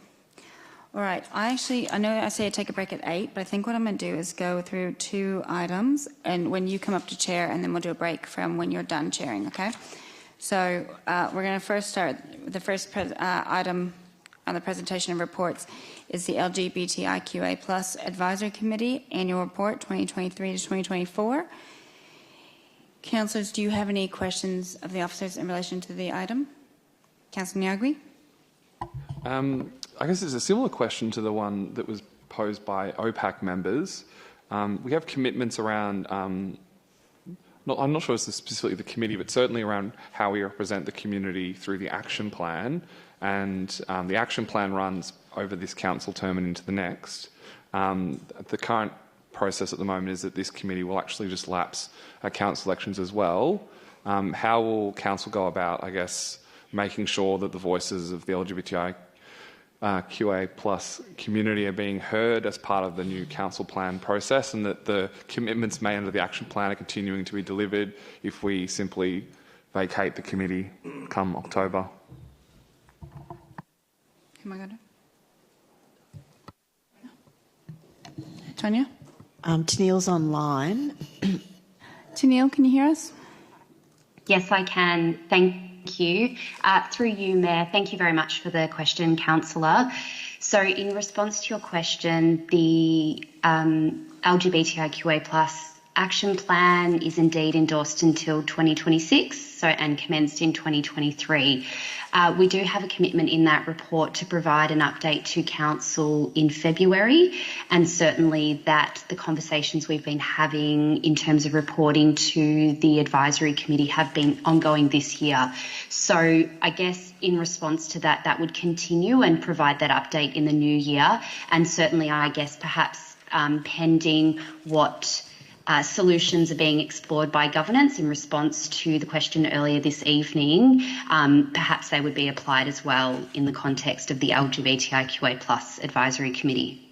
But just to be clear, the committee's role within the action plan basically ends in October, despite the action plan obviously having a role for them until the end of the action plan. So we're sort of saying that the terms of reference and the kind of process we have for advisory committees is superseding the commitments in the action plan. Is that correct?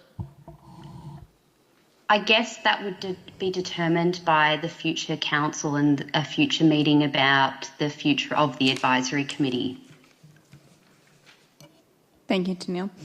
Any further questions? No, if not, I'm looking for someone to move this. Councillor Martin and Councillor Nyagri to second. Councillor Martin.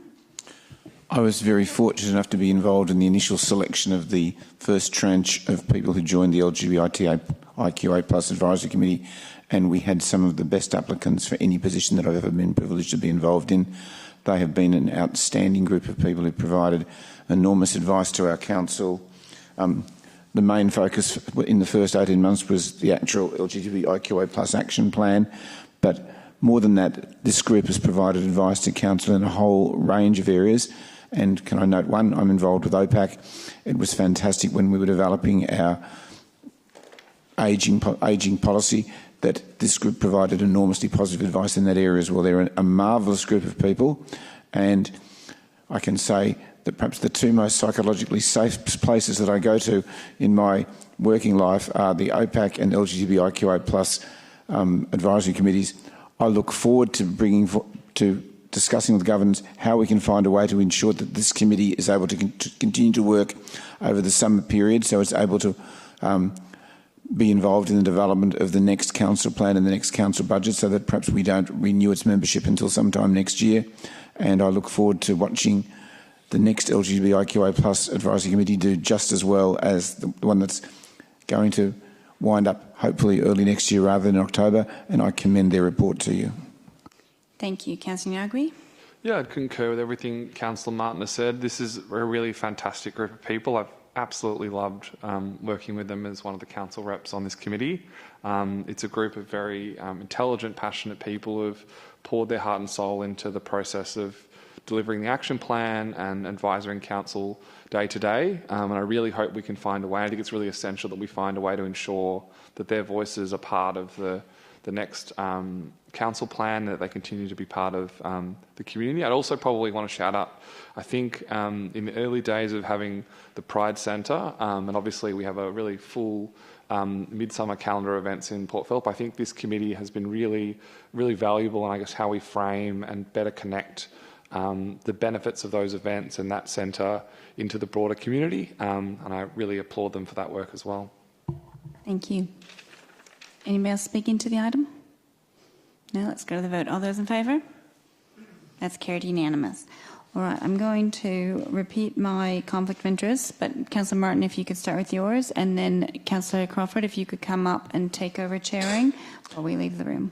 So I wish to declare a material conflict of interest in relation to this item 9.2 Community Grants Program 24-25 recommendations.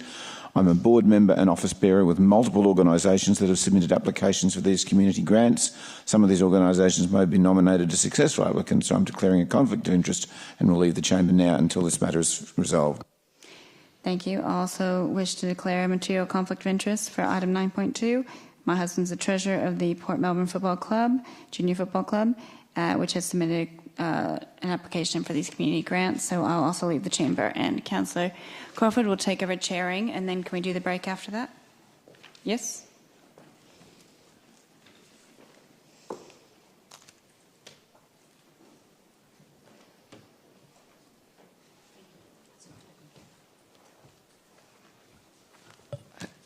Okay, councillors, the item number is 9.2.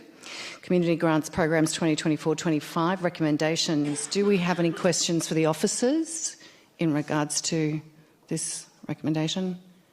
If not, could I have a mover and a seconder? Councillor Bond to move, Councillor Sirikoff to second. Councillor Bond? Yeah, just before I speak, just remind councillors that all the outcomes here are confidential until such time as tomorrow morning. Yeah, correct. Thanks, Peter's not here. Yeah. So we can't talk to any specific group at this point in time, only to say that there's some wonderful groups in there doing some wonderful work, and Councillor Crawford and I really enjoyed the many, many hours that we had to put in assessing, I was going to say 50 or 60 or 70 applications, however many it was, and coming up with the results that will be announced in due course. Councillor Sirikoff? My lips are sealed.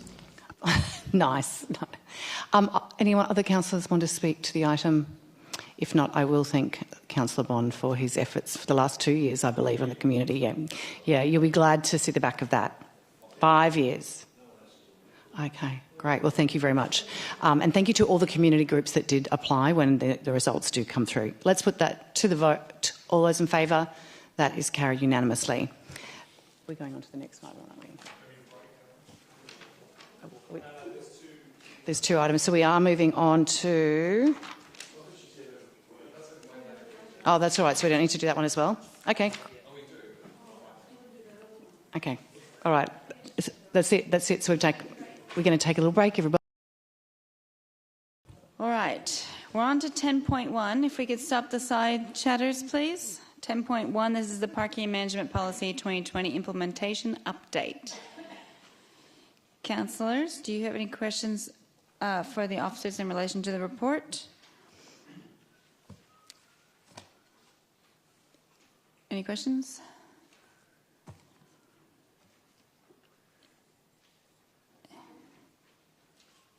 Everybody catch up? All right, no questions. Would someone like to... We have an officer's recommendation. Would someone like to move this or something else? Councillor Crawford, would you like to move it? And Councillor Bond, a second. Councillor Crawford, would you like to speak to it? Okay. Councillor Bond, would you like to speak to it? No? All right. I'll add that, you know, when we have one car that sits there and never moves, it's not a fair use of our public space. So I get why we have turnover and tailored parking spaces to meet so that the demand that increases the supply of a high demand area. But it is really disappointing when we see vehicles that are registered so they can comply but never move at all. They might not even have air in the tires, but they're registered so we can't do anything about it. So we're really mindful across the whole policy to ensure that parking's fair. And in some areas, like the area of the Domain in South Melbourne, parking has disappeared. And some is council decision, some is cross-yard partnerships and decisions around the Anzac station. So I understand your points made tonight, Betty, that is very challenging. I do still have my own concerns about the digital permits without the identification, that people aren't really able to know what is and isn't. However, technology is on our side to be able to have the officers look it up, and it's in the system, and we're looking through the systems here to improve it.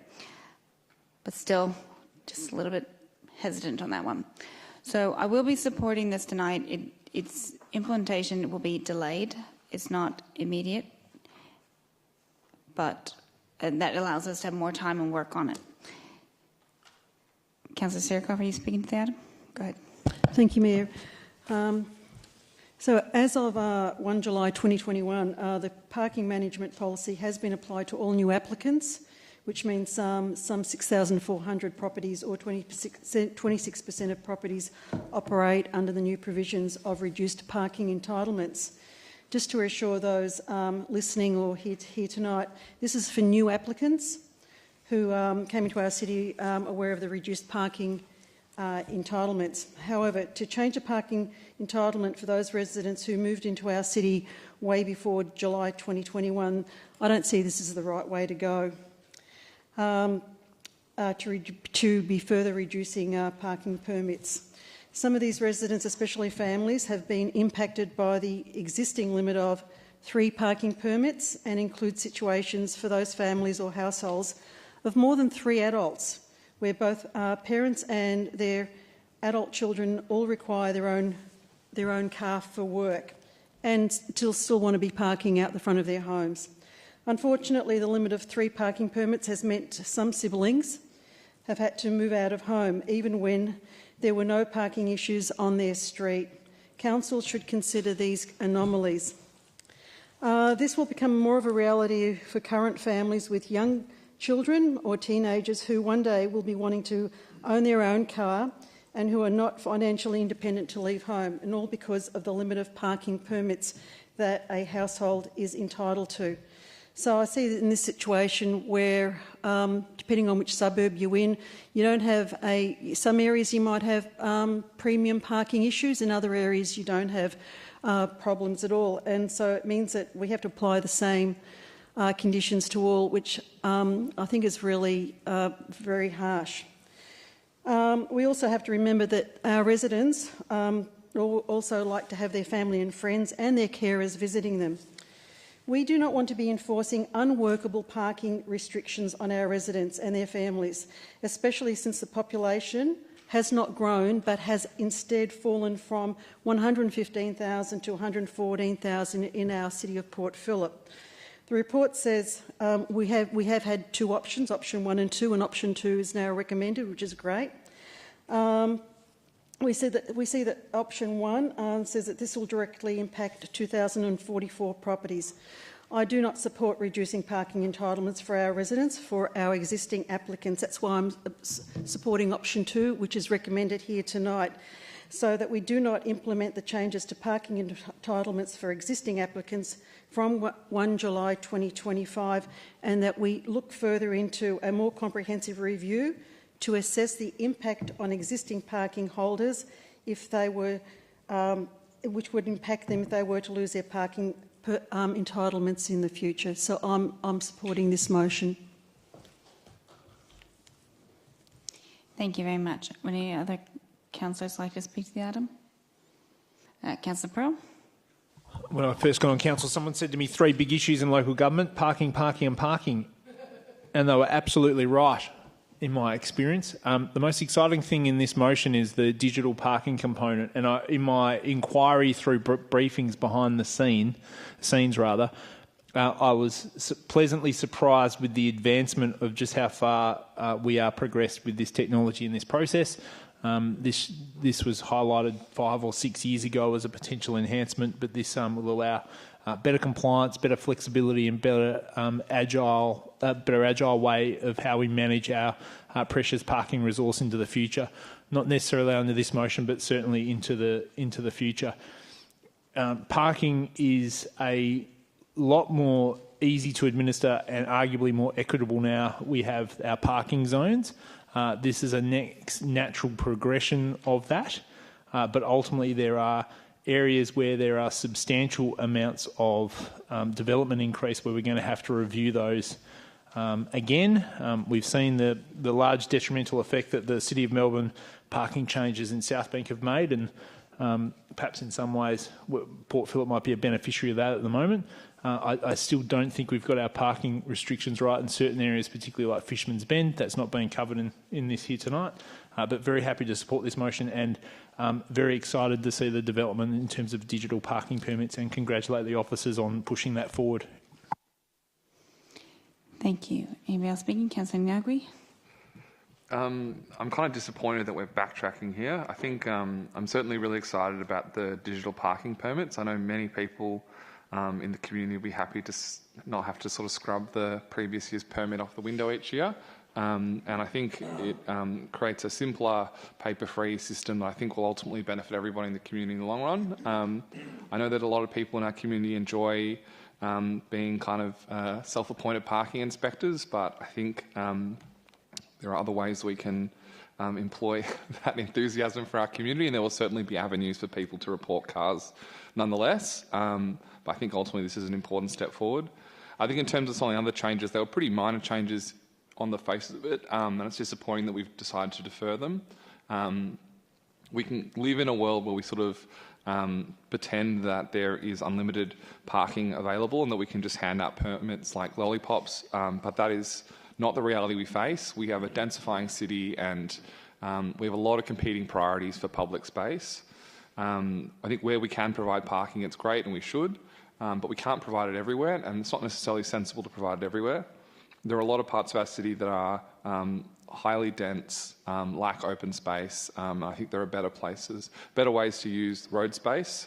So I think, you know, I'm hoping that the next council will kind of pick up the baton and keep moving forward. Look, this recommendation isn't entirely moving backwards, but I think some of the changes are. And we're going to keep seeing this challenge. We can deny that it's a reality, but it simply is. The population is increasing, and we can attempt to tell everyone that they can park in front of their house, but that reality simply isn't the case. It's the same way that most people now accept that they can't park in front of every single shop that they want to attend.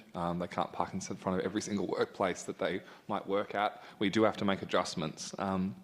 We're not trying to be unreasonable. I understand that there are people who have work vehicles and other things that they need, but in the end, we have to live in the realm of reality, and to pretend that we can give everybody a parking permit and they can park wherever they want and it'll be fine is not really very reasonable. Thank you. Anybody else speaking to it? Otherwise, we'll go to Councillor Crawford to close. Yeah, I'm just going to reiterate what Councillor Nyagui said. We have, 52,000 car spaces with some off car parks, and we can't pretend that put our heads in the sand. At some point, people who've lived here for a long time may have to adjust their behaviour. We're expecting new residents to do it. And new residents have just as many friends and family that may want to come and visit them, but we're creating a have and have-nots. So I do think we actually need people to realise in a city, particularly in certain areas, there is densification, and that means behaviour adjustment, and we all need to share that. Of course, we are looking to encourage active transport or using share cars, but in a city not everyone can have a car, and even if you've lived here for a long time you will have to in the future adjust your behaviour just as everybody else has. So let's not pretend we have enough, as Councillor Nyagui say, spaces for everyone to have a car, and look to the innovative ways that we can equitably share the parking around so that everyone gets opportunity to use it, not just a few. Thank you. All right, let's go to the vote on that one. All those in favour? All those against? All right, that's carried. All right, on to 10.2. This is the St Kilda Strategic Plan Review. Councillors, do you have any questions of the officers in relation to the report? No questions? All right. Looking for someone to move the officer's recommendation. Thank you, Councillor Bond. Would someone like to second it? Councillor Baxter to second. Councillor Bond, would you like to speak to it? No? Okay, Councillor Baxter, are you speaking to it? No? Anybody want to speak to the item? All right, let's go to the vote. All those in favour? That's unanimous. Thank you. Okay, now we're on to 10.3. This is the Port Phillip Housing Strategy, Adoption and Phase 3 Engagement Report. Councillors, do you have any questions for the officers in relation to the report? I'm going to take up the question that Leslie Rosenblatt had about why does the City of Port Phillip not subscribe to the ID Housing Monitor Program, which allows comparisons between Victorian LGAs as to their housing affordability circumstances, etc. Tanya, do you have the answer? Yeah. Through you, Mayor, it's probably a tiny bit broader, my answer. So firstly, I can confirm that the Council does not subscribe to the ID Housing Monitor program. Council does commission a number of ID consulting products, including Community Profile, Economic Profile and Social Atlas. And Council finds it most effective to consider data purchases on a needs basis. When formulating policy and strategies and supporting social housing needs, Council relies on a range of different and timely sources of data, along with Office's analysis. These sources include, but are not limited to, Homes Victoria, rental report and annual data on social housing levels from Homes Victoria. A proposed action to establish a housing monitoring system that identifies and tracks key indicators to inform strategic planning projects is included in the Port Phillip Housing Strategy for Adoption and Phase 3 engagement report tonight. This action will involve evaluating all relevant sources of housing data. Thank you. And then another question I'd like to take up from the member of the public, Alex Darton, asked about Mornington Peninsula Council Shire is doing their 3% development levy. Is that something that we've looked to see what they're doing, what they're proposing, even though it's not been implemented necessarily? Do we know of that project? Thank you. Through you, Mayor, I can advise that wasn't a particular council that we had looked at the moment. We had benchmarked ourselves against a number of the inner urban areas within relation to that in Mornington Peninsula. That we'll be monitoring that quite closely to seeing how close it is in line with the provisions within the Victorian planning provisions. Thank you. Great, thank you. Any other questions for the item? If not, you have the officer's recommendation. Would someone like to move that or something else? Councillor Martin, would you like to move that? And who's seconding?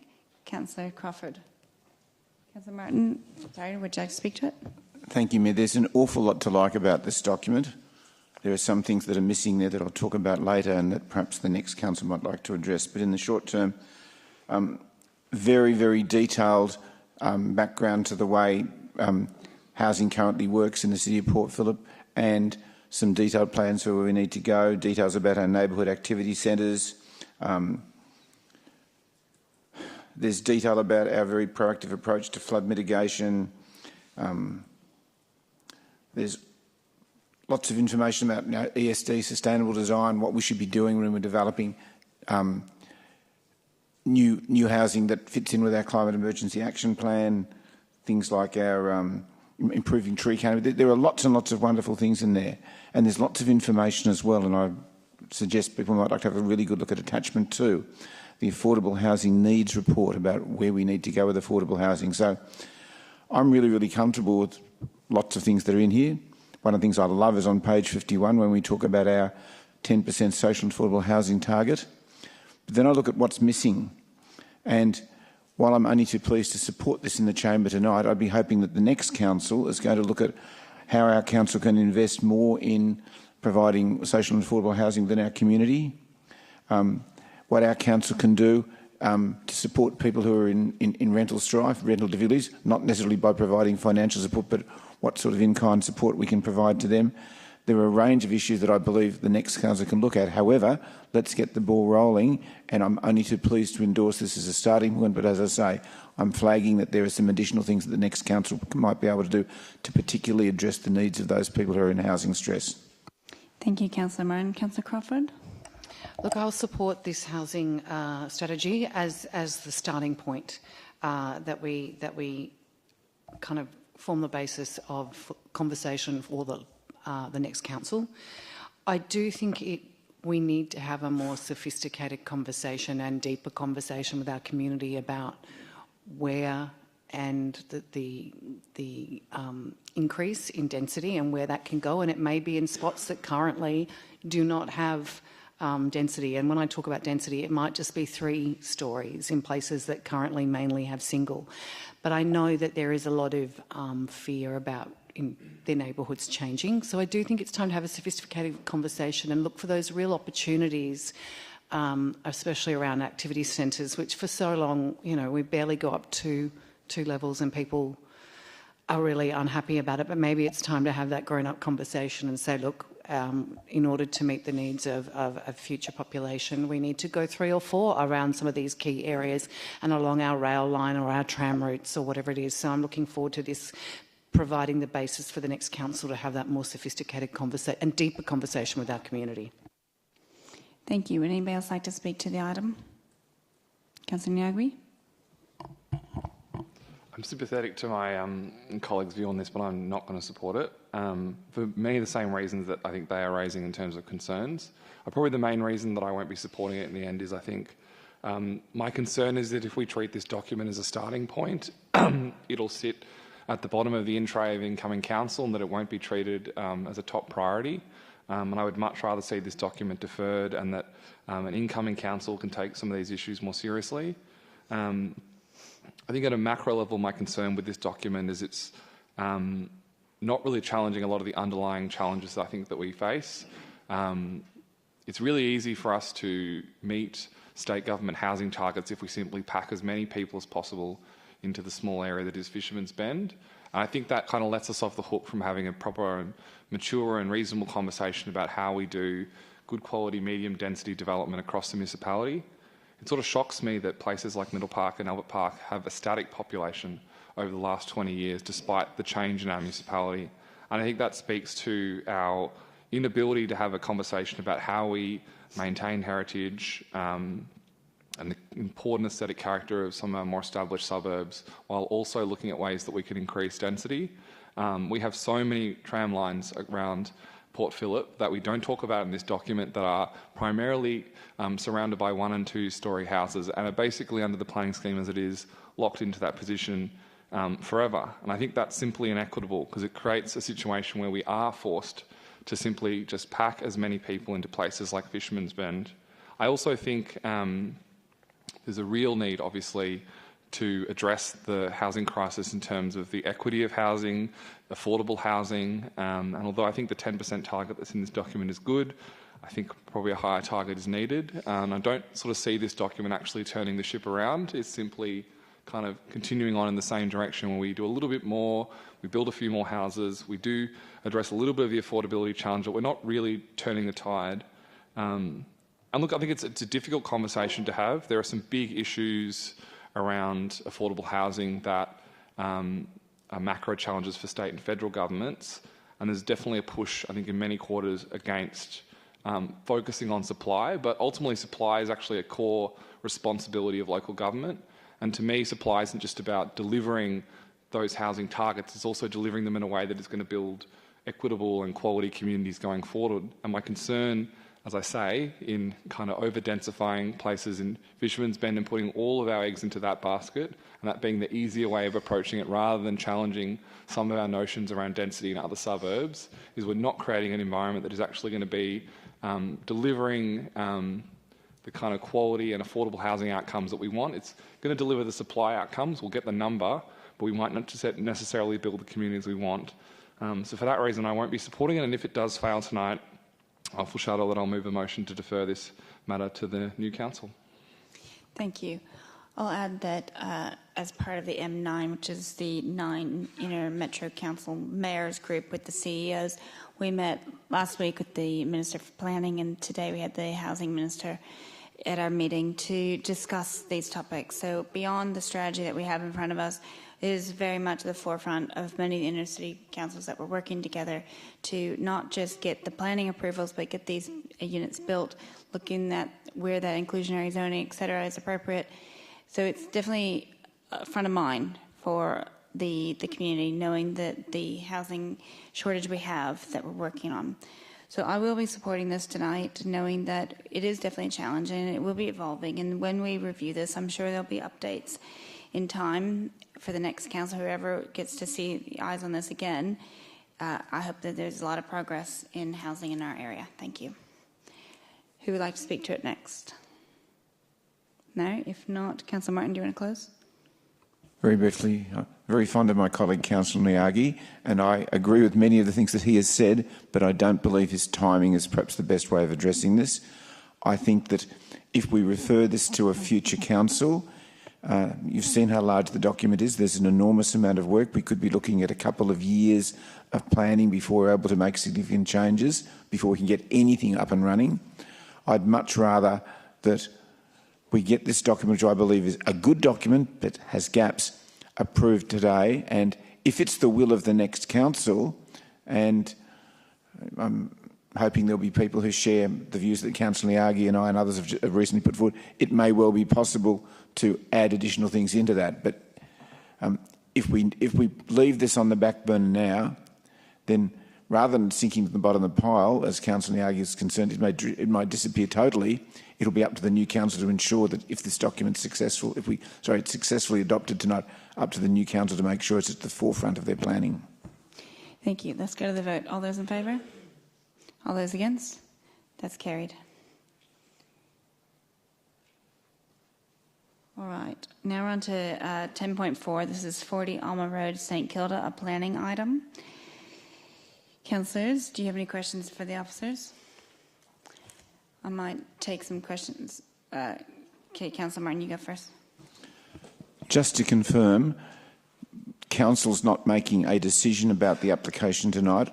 Can officers confirm that we're merely putting a council position to VCAT, and that those people who have perhaps concerns or whatever position Council adopts tonight still have the opportunity to take those concerns to VCAT? Through you, Mayor, that is correct. This is just one part of resolving a position for Council. All parties will present at the upcoming hearing their own positions. Thank you. All right, I'm going to take up some questions that were sent to us late today. So I'll try to do them grouped because I think that there's similar questions. With the advertised and amended plans, and that's including the waste management plan, the traffic engineering, or anything else, why have these not been referred off to the waste team, the traffic team, the property team? Can you give us some more insight on that? The matters have all been considered by the officer. They're not complex matters, and there's planning scheme guidance or incorporated documents that provide the framework. So it's not that the matters haven't been considered. They've been considered adequately and sufficiently by a very capable planner who's been handling the application. Thank you. And has there been consideration for access to the site from the laneway?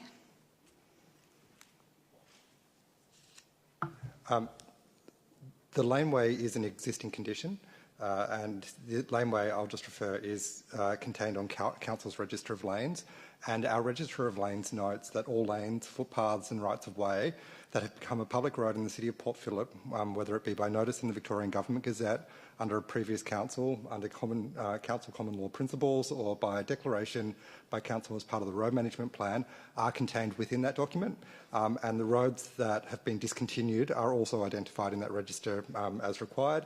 And this lane is identified in the laneway document, and it's not identified as being discontinued, so it has that access right.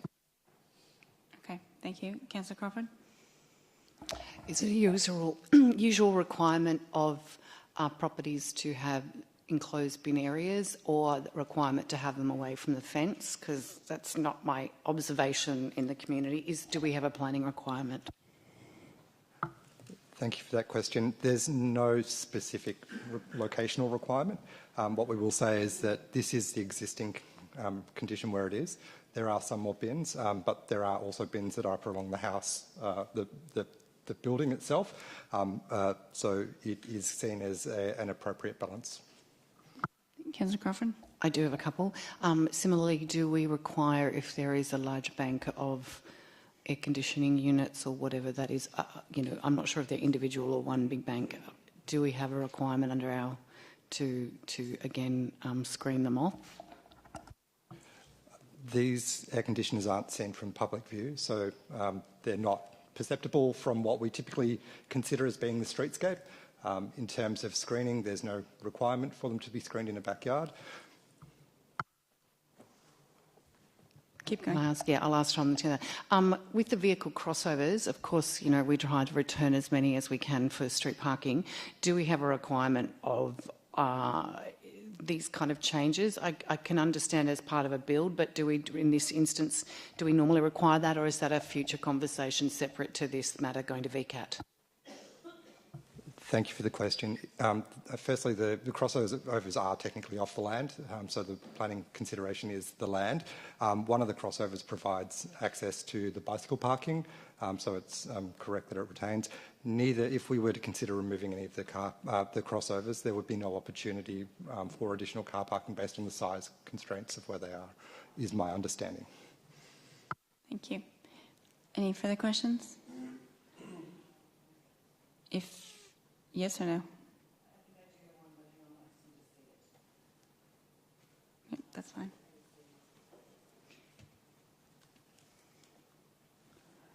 Nope, okay. Councillors, do you have an officer's recommendation? Would someone like to move this or something else? Councillor Baxter to move it. Who would like to second it? Councillor Sierrakoff to second. Councillor Baxter, go ahead and talk. Oh, just that the officer's recommendation seems like a good way forward. Okay, Councillor Sierrakoff.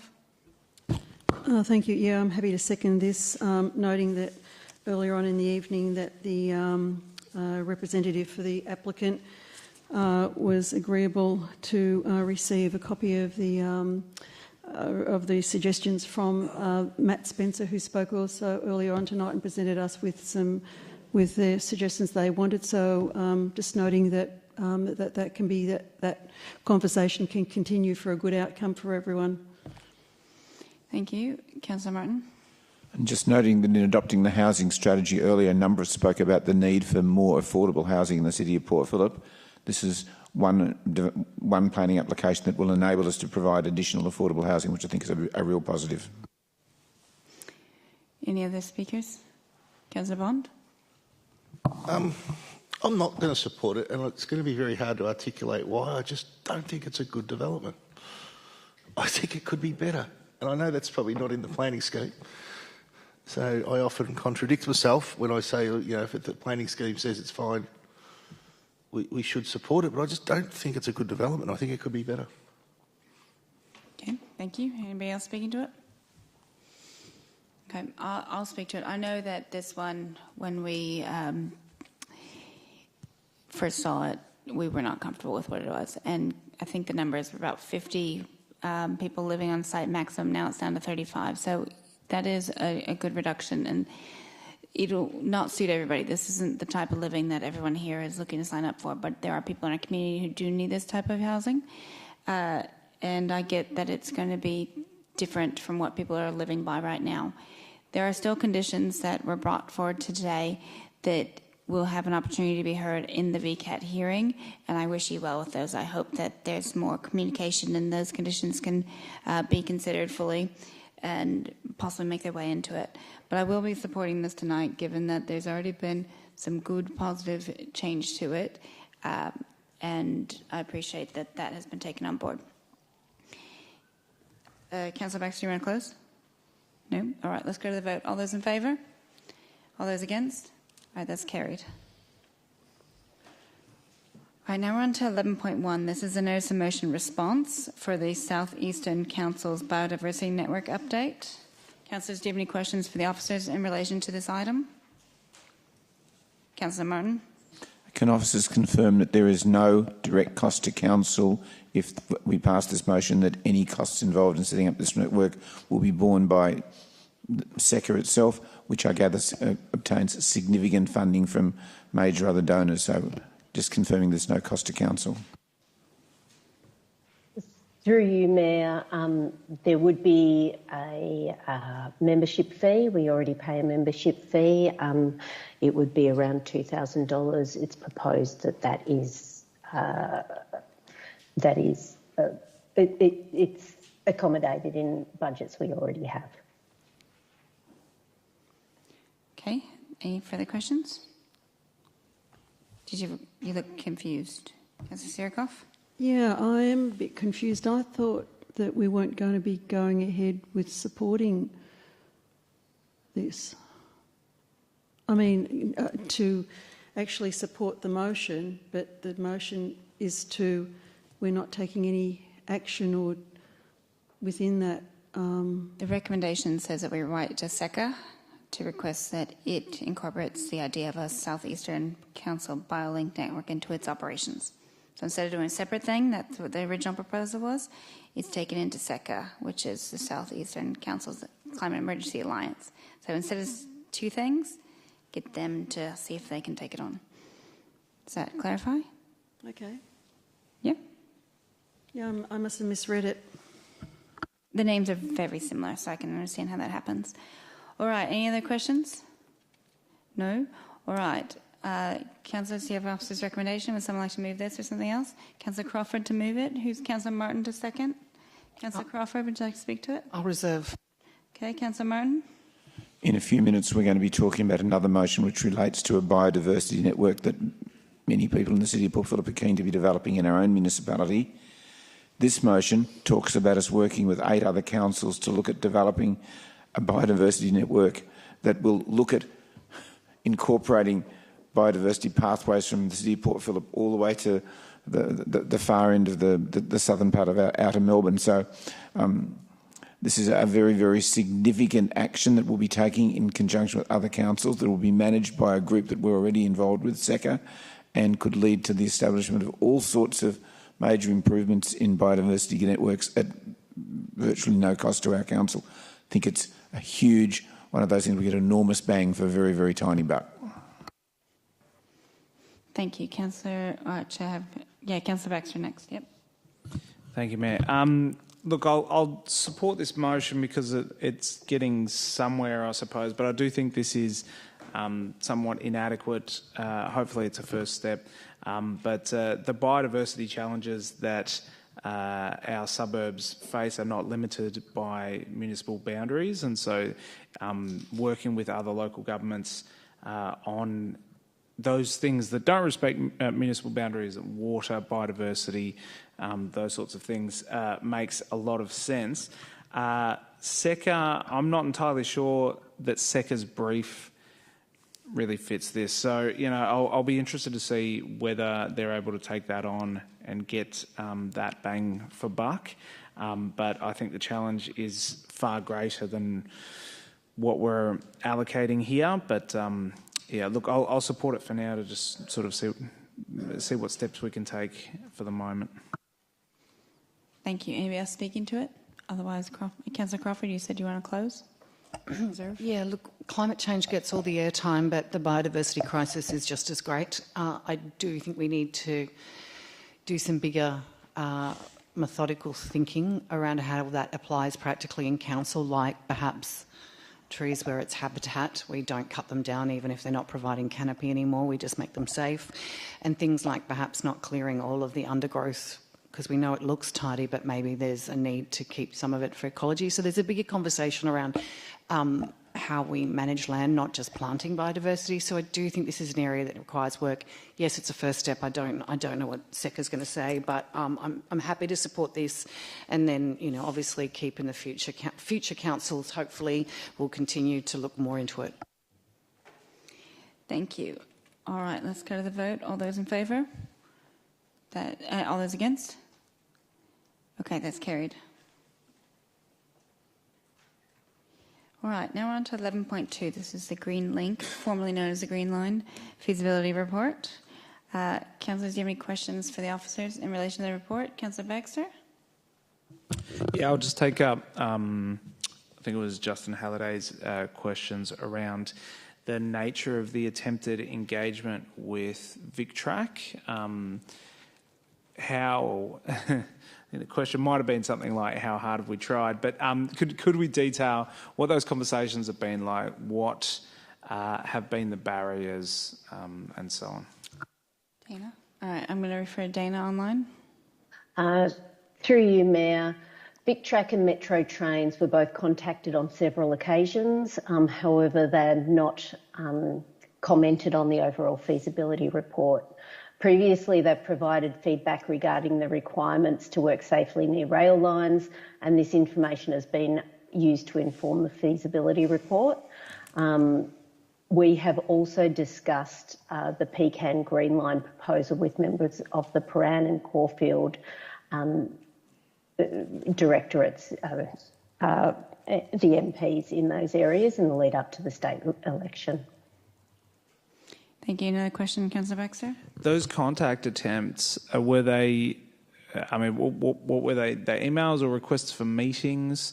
Was at any point a request for a meeting, say, with the CEO or mayor or something like that offered? There were combination requests, both emails and phone calls. The messaging we got back from them was, unless you have a specific project that you would like us to comment on, then we don't engage, and it would cost, I think it was something like $1,000 to get a specific person onto the engagement for this project. We didn't escalate it further up as it was a feasibility at this point. Other question? Councillor Baxter? Yeah, okay. I have another question regarding the motion itself. So in the what is it, the executive summary, it says 145k is in the 24-25 council budget for delivery of a Greenlink project. It's recommended that this is allocated to upgrading the existing play space in Burnett Grey. However, the actual recommendation itself does not include the reallocation of that budget. So I guess, is that implicit, or would that... I would have thought that if that was recommended, that would actually be like a 3.6 there reallocates, X amount of money from one budget to another. Can I get some clarification on that? That you, Dana? Yep. Through you, Mayor, it's implicit in 3.4 of the recommendation. Are you seeking the amount of money? Look, I guess I'm not sure that it is implicit in 3.4. I think proceeding with I know this is not exactly a question, but I'll try and put a question mark on the end of it. But proceeding with upgrading the existing play space is something that can exist, that can be done, in a future budget. It doesn't require the reallocation of money. So I guess the question is, if we pass the motion as is, does that mean that the question of the $145,000 going from, say, existing Greenlink projects to the play space is something that would be worked out under delegation by officers or with further consultation with councillors? CEO? Through you, Mayor, my preference in these kind of things is that it's actually much more explicit. I think it would be preferential, if that is the intent, for that to be explicit in the recommendation. Councillor Baxter. Okay. So one final question then, and sorry if this is annoying for anyone, but my intention is to not reallocate that $145,000 from Greenlink projects to the play space. So I think that if I vote for this as is, it seems to me that actually leaves that option open, and I don't need to put any amendment here in order to achieve that outcome. Is that correct? I think it's safer too.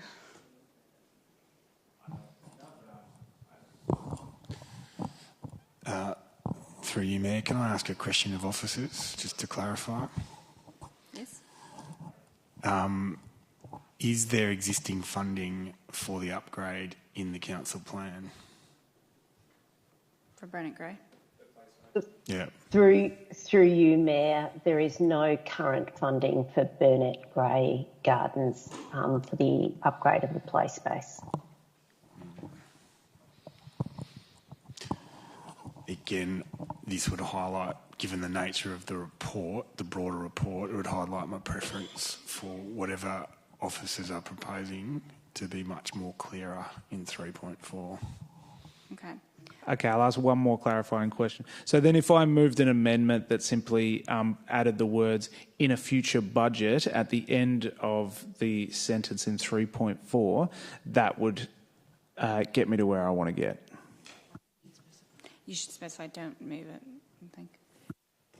He just wants to add here What in a future budget.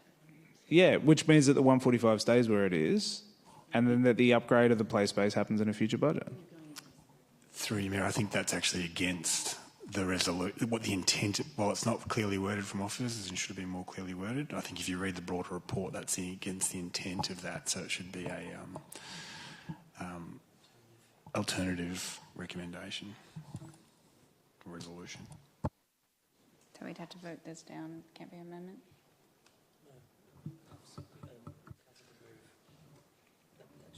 Amendment, yeah. Okay.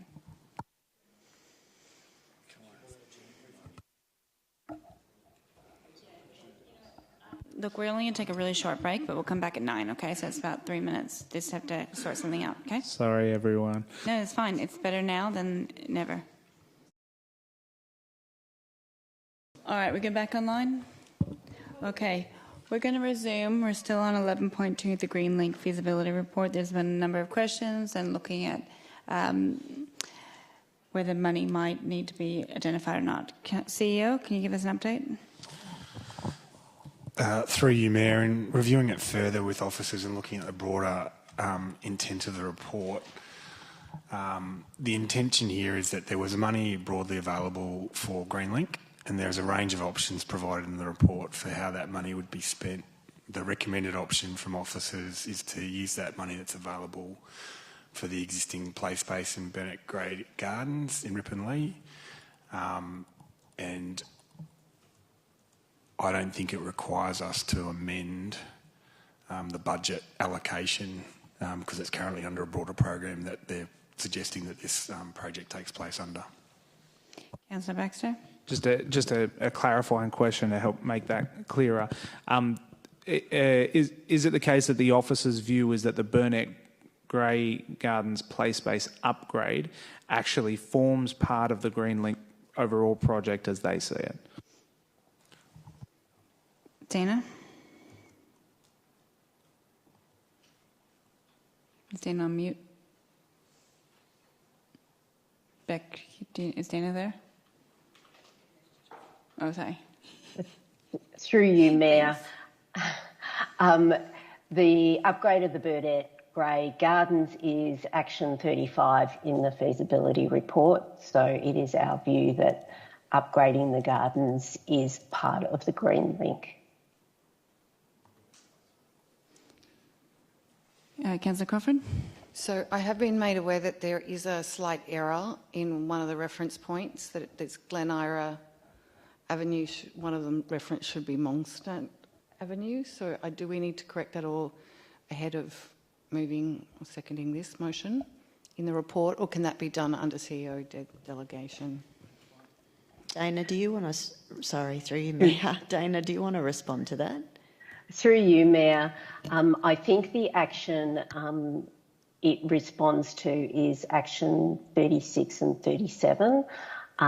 Both actions seem quite repetitive because they both reference Glen Ira Avenue, but they are actually separate actions within the public space strategy. One is about trialling a road closure and the other one is about a permanent road closure. So they are actually two separate actions, and it isn't a mistake in the report. Okay. Sorry, Councillor Martin. So, two further questions, two totally different questions.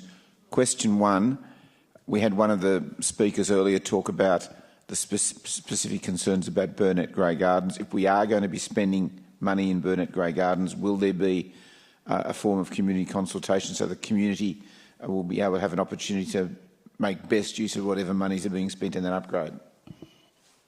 Dana? Through you, Mayor, any of our public space actions would require community engagement, so absolutely community will have a say in what happens in those gardens and in that playground. And my second question on a totally another tack, I was horrified to hear that representatives of Vixtrack want to charge council money so we can get access to them. I'm in somewhat of a shock at that. Having said that, if there's money available in the Greenlink budget and one of the... if the grand Greenlink plan is ever going to get up, it's going to need some sort of negotiation with VicTrack. Is it reasonable to use some of that Greenlink money in order to get access to the appropriate personnel in VicTrack and related organisations so we can actually get them to the table and get some consultation going about how we could access those spaces?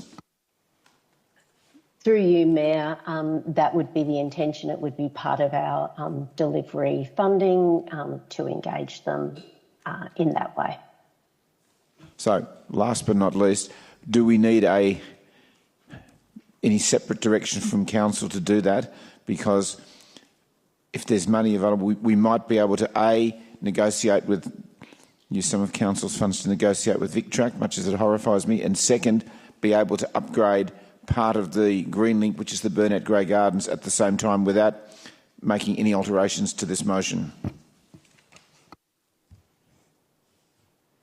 Through you, Mayor, it would depend on what councillors would like to progress, but if directed on a project within the Greenlink, we could start those negotiations. Okay, councillors, any further questions? We have an officer's recommendation. Would someone like to move this or something else? Councillor Baxter, what would you like to move? Okay. Who would like to second it?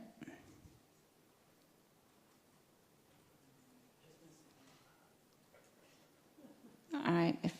Okay, Councillor Pearl. Okay, Councillor Baxter, would you like to speak to it? Thank you, Mayor. And thanks to the officers for clarifying the confusion there. I think there are a lot of different views out there of what constitutes the Green Line or Green Link. The renaming doesn't help, perhaps. I think that the inclusion of upgrade of existing play spaces is a little bit concerning to me. It's not really achieving any of the aims that the Green Link is attempting to achieve, and I think that while I think upgrading children's play spaces is really, really important, and we should budget for it, and we should make sure that we have funding allocated for it. And I do also think that that particular play space is in desperate need of an upgrade, and in fact, as one resident has talked about, perhaps a complete re-envisioning of what we want to achieve there. But I'm not particularly excited about the idea of taking money out of other Greenlink things to pay for it. However, I am putting forward this motion because, as the officers see it, it is the same bucket of money. And I think at this stage in the council term, it's probably just a good idea to get on with some of the other things that are mentioned within this feasibility study and the 15 projects identified, and then we can come back to address the issue of where the money and which buckets it's going into is. One thing is really, really clear. That amount of money, that $145,000, is not going to be anywhere near enough to do even a small upgrade of the play space. So either way, we're going to be coming back to this conversation anyway. So I'll be supporting this motion, not too keenly, but reluctantly. Thank you. Councillor Pearl?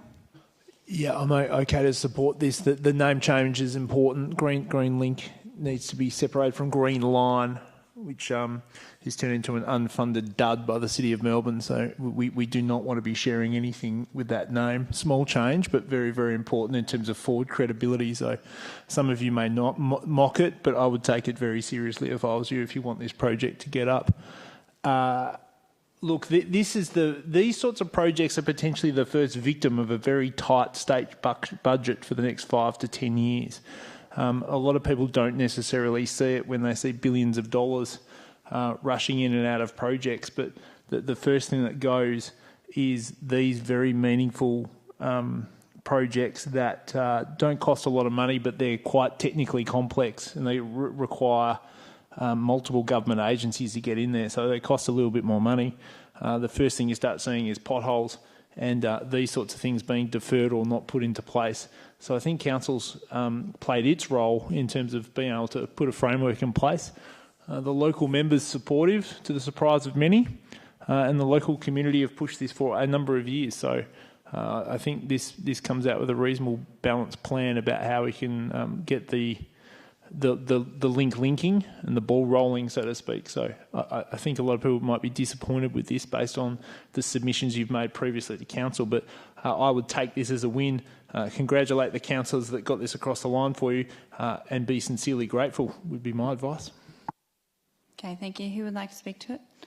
Councillor Crawford? I'd like to propose an amendment, please. Okay. All right. So the amendment is 3.4. Yes. A new 3.4. So reading it out. So support the spend of $145,000 Greenlink budget on the Burnett Grey Gardens, not the place, this is in Ripponlea, deferring the decision on the project scope to the incoming council, which may include a broader scope, taking in the functionality and opportunities for the gardens. Or as a whole, that's fine, whatever is the wording. Yes, clarifying question. Clarifying question. If this motion is passed and the money's not being spent till the term of the next council, does that give the new council the opportunity to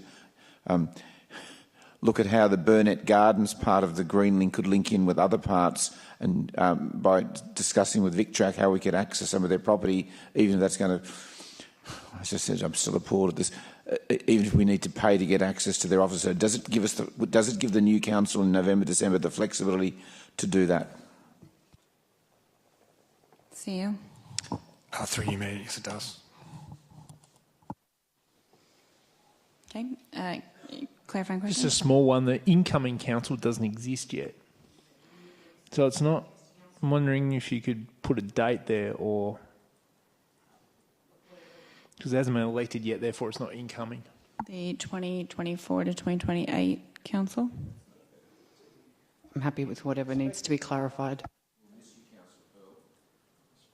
All right. Any further?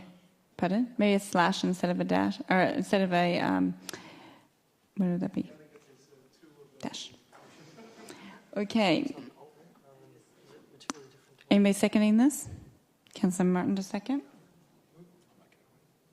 All right, Councillor Crawford, would you like to speak to it? Look, it's interesting, having been the ward councillor for this area, I actually haven't had a lot of conversations about this particular spot. So today I have, and looking at the spend, I don't think replacing like for like in the playground, which is a very small one, is perhaps, now that I'm a bit more aware, the best thing we can do.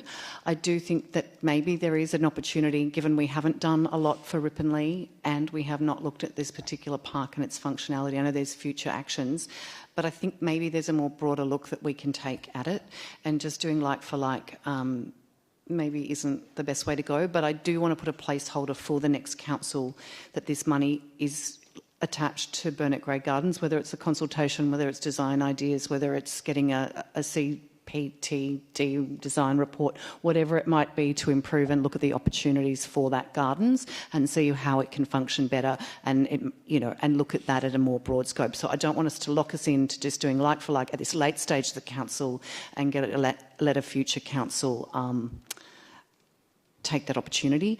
And I do know once money goes back into general revenue, it's hard to put in, so I'd like to keep this money linked to that particular gardens to allow, it's a marker for a future council opportunity. Councillor Martin.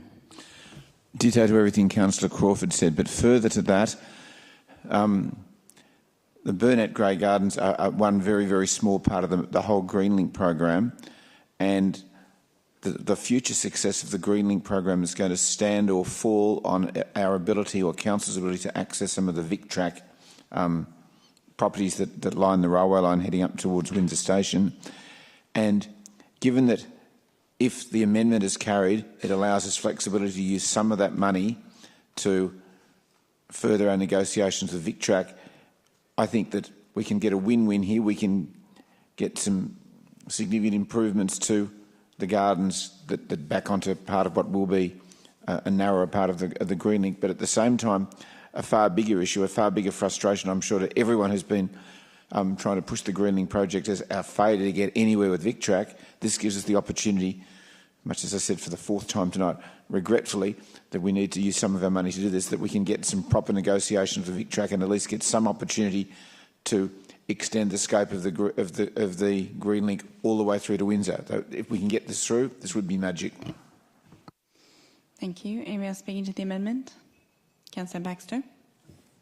Yeah, look, for basically the same reasons I mentioned before, I don't think I would support this. I think that the play space actually needs its own properly budgeted plan rather than trying to scrape together some money from something else. $145,000 isn't even a drop in the bucket of what this is going to need. So this actually needs its own plan and funding going forward. I think this is a half measure and it's not good enough for that play space. Thanks. I'll add, I understand what you're saying there, Councillor Baxter, and I agree that it's not going to be enough, but I wouldn't like to see it just spent because how it was written before. I think what Councillor Crawford's raising here is the best version of it. I don't really think Burnett Grey, to me, is part of this green link. Yes, it's adjacent to it and kind of the end of it, but the play space and the use of that, it does seem its own project. The green link, to me, was about connecting up all this space so that you have that connection through it, and I think it's a fantastic project. I'm grateful that there are some projects that are going to go forward. I think we could try probably a little bit more pushing the best we can with VicTrack and those other asset holders. But there are always going to be roadblocks as outlined here, the challenges of some of those really narrow areas where there's houses built up next to it. Unless you acquired those buildings, you're not going to be able to increase that space, and it makes it very narrow and a bit scary if you were to walk through it. I wish it was wide and it'd be perfect because I very much enjoy rail trails and all that other ability. It's a natural desire to want to walk along a treed area for a long distance. So I just want to still keep going on this project the best we can. I think this is the best version of what's written in front of us for that park and that money. To look at that next council, just seeing it a little bit more. Maybe there'll be some more other money that they want to prioritise towards this to give it the funding it would require. So I'll be supporting it. Who else would like to speak to the amendment? No, let's go to a vote only on the amendment. So whether or not you want to see this change, and then we'll go back to the substantive. So the vote for the amendment, all those in favour? All those against? That's carried for the amendment. It now forms the substantive.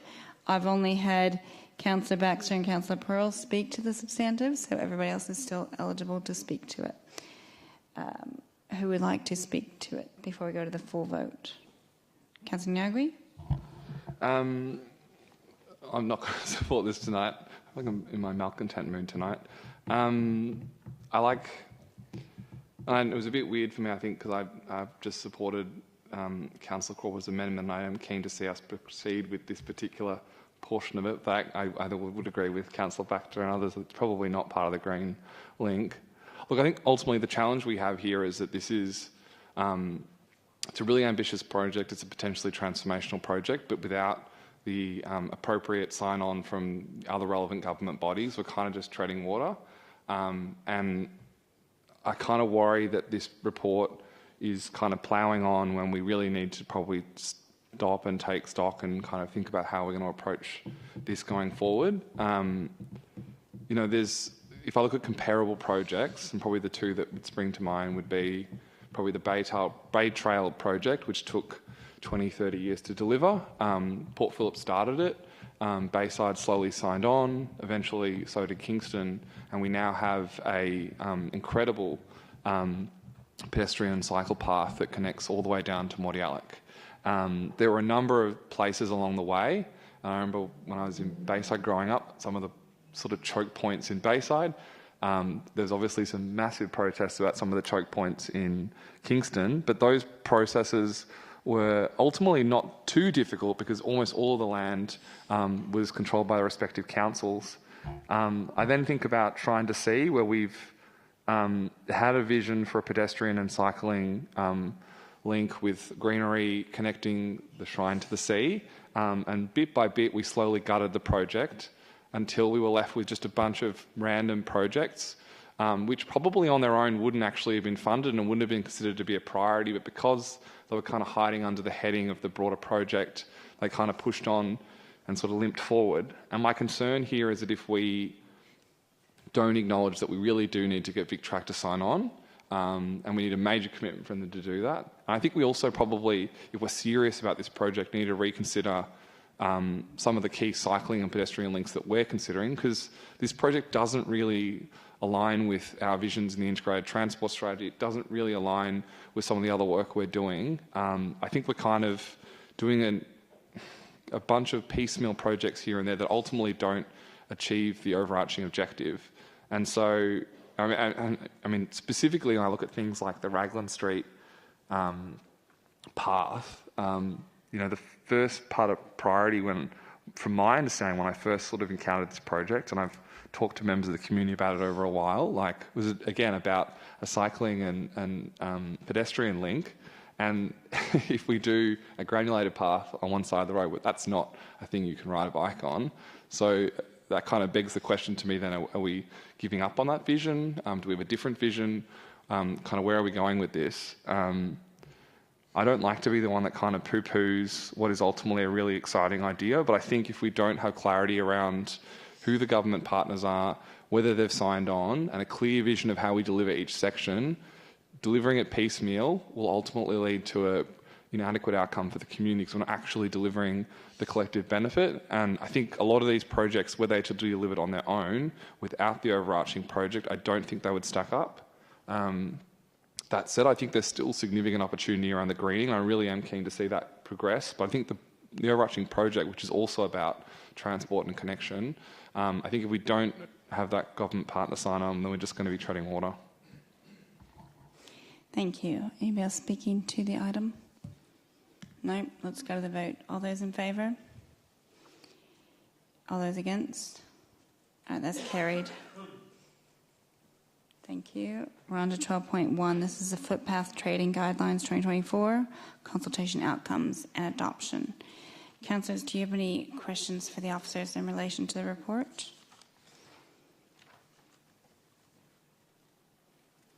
Questions? No? Looking for my notes. All right. If there's no questions, I'm looking for someone to move this or something else. Councillor Sirikoff? Yes, Mayor, I'd like to propose an alt-rec to this, please. Yeah, okay. Can you tell me what that is? Oh, it's up there, yeah. Oh, that's the officer's change. Okay, hold on, let's get an explanation real quick. Through you, Mayor, there's an officer's amendment, an officer's alt-rec to clarify an error that was made in the report. Sure. So, Councillor Sirikoff, would you like to incorporate that and then add your amendment to it to make what you're moving? So this is the officer's amendment. Okay. And then you would include that maybe with what you want to do for your alt motion? Yep. Are we able to combine them? Yep, thank you.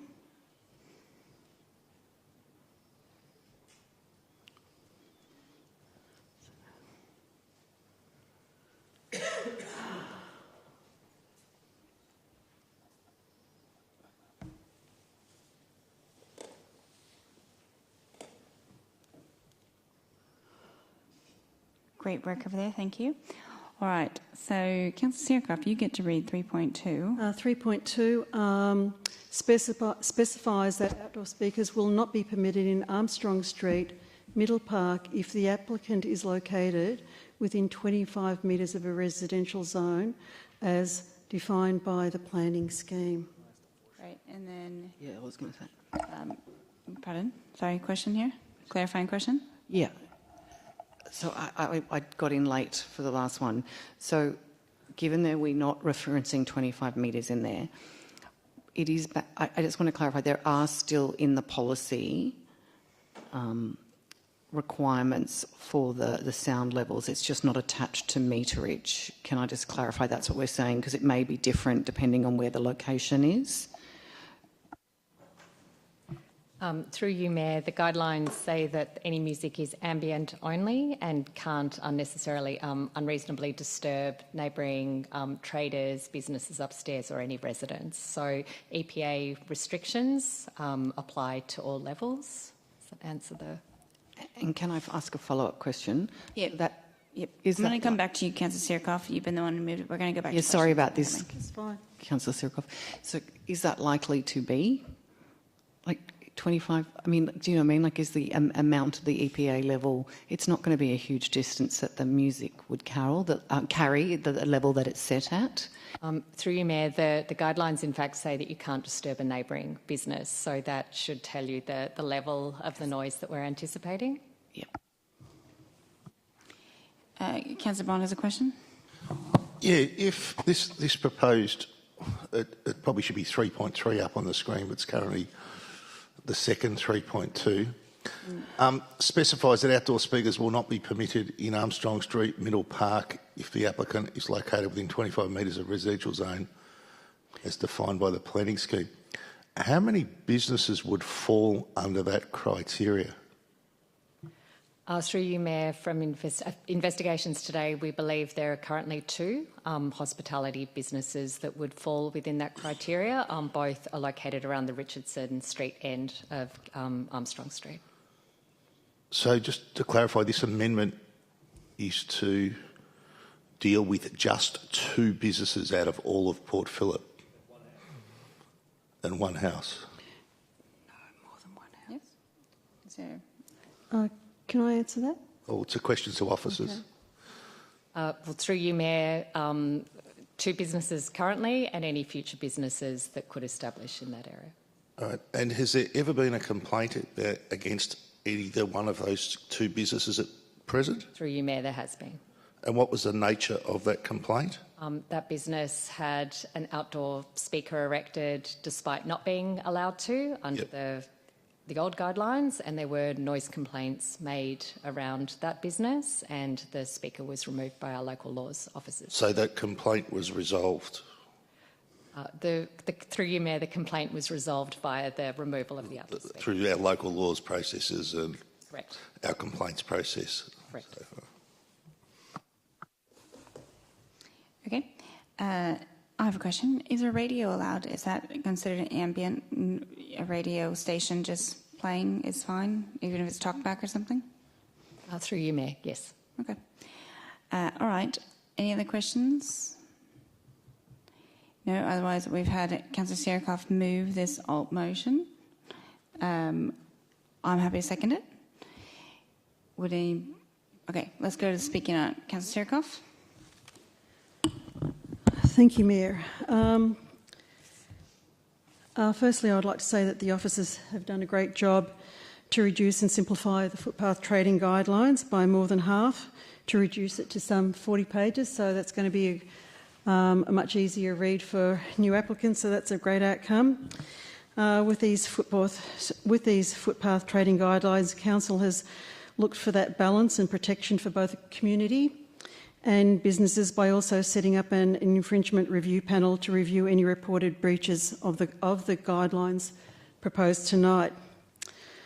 We're sort of in a sticky position here, as I see it, and this is why I've raised this alt-rec. When I read the motion over the weekend, I was really delighted to see that the footpath trading guidelines included, and it was in red ink, that outdoor speakers will not be considered within 25 metres of a residential zone as defined by the planning scheme. And over the past a few days, I've received close to, if not more than, 20 emails from residents who live close to or on Armstrong Street who strongly opposed outdoor speakers. Residents also gave similar feedback at the Neighbourhood Community Consultation session on Armstrong Street earlier this year, also not favouring outdoor speakers. I responded to all of those emails that I received over the past 36 hours and said that they needn't worry, as the guidelines say that, and I quote, that not only will there be restrictions of music volume and hours of use from 9 a.m. to 9 p.m. each day to help manage potential issues in commercial zone, but also, and this was highlighted in red again, that the outdoor speakers will not be considered within 25 metres of residential zone as defined by the planning scheme. However, after speaking with council today, this morning, it was realised that there was an error in the 25-metre buffer zone where residential abuts commercial, and that's why I've brought this alt-rec for us tonight. But the situation will be that the community believes, because I don't think, I'm not sure how many will have now realised that there has been an error, and seen that basically the community believes that the published agenda papers that a 25-metre buffer zone will exist between residential and commercial. I'm asking councillors tonight to support this amendment, to recognise that resident properties nearby or close to commercial areas on Armstrong Street within a 25-metre zone, this will affect their amenity. But the amenity, the end of the street that this is really only going to affect on Armstrong Street is the south end of that street, between Richardson Street and Neville Street, which face or are next to a commercial zone.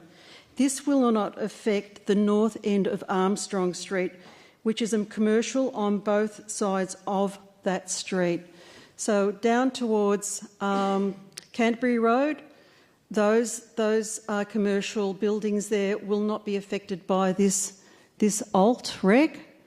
It will actually facilitate and maintain the amenity of those houses down the other end of Armstrong Street towards Neville Street.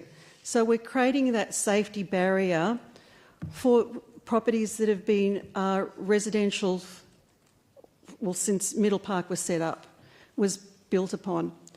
And so I want to just put this forward to you so that we get a good outcome for the whole of the community.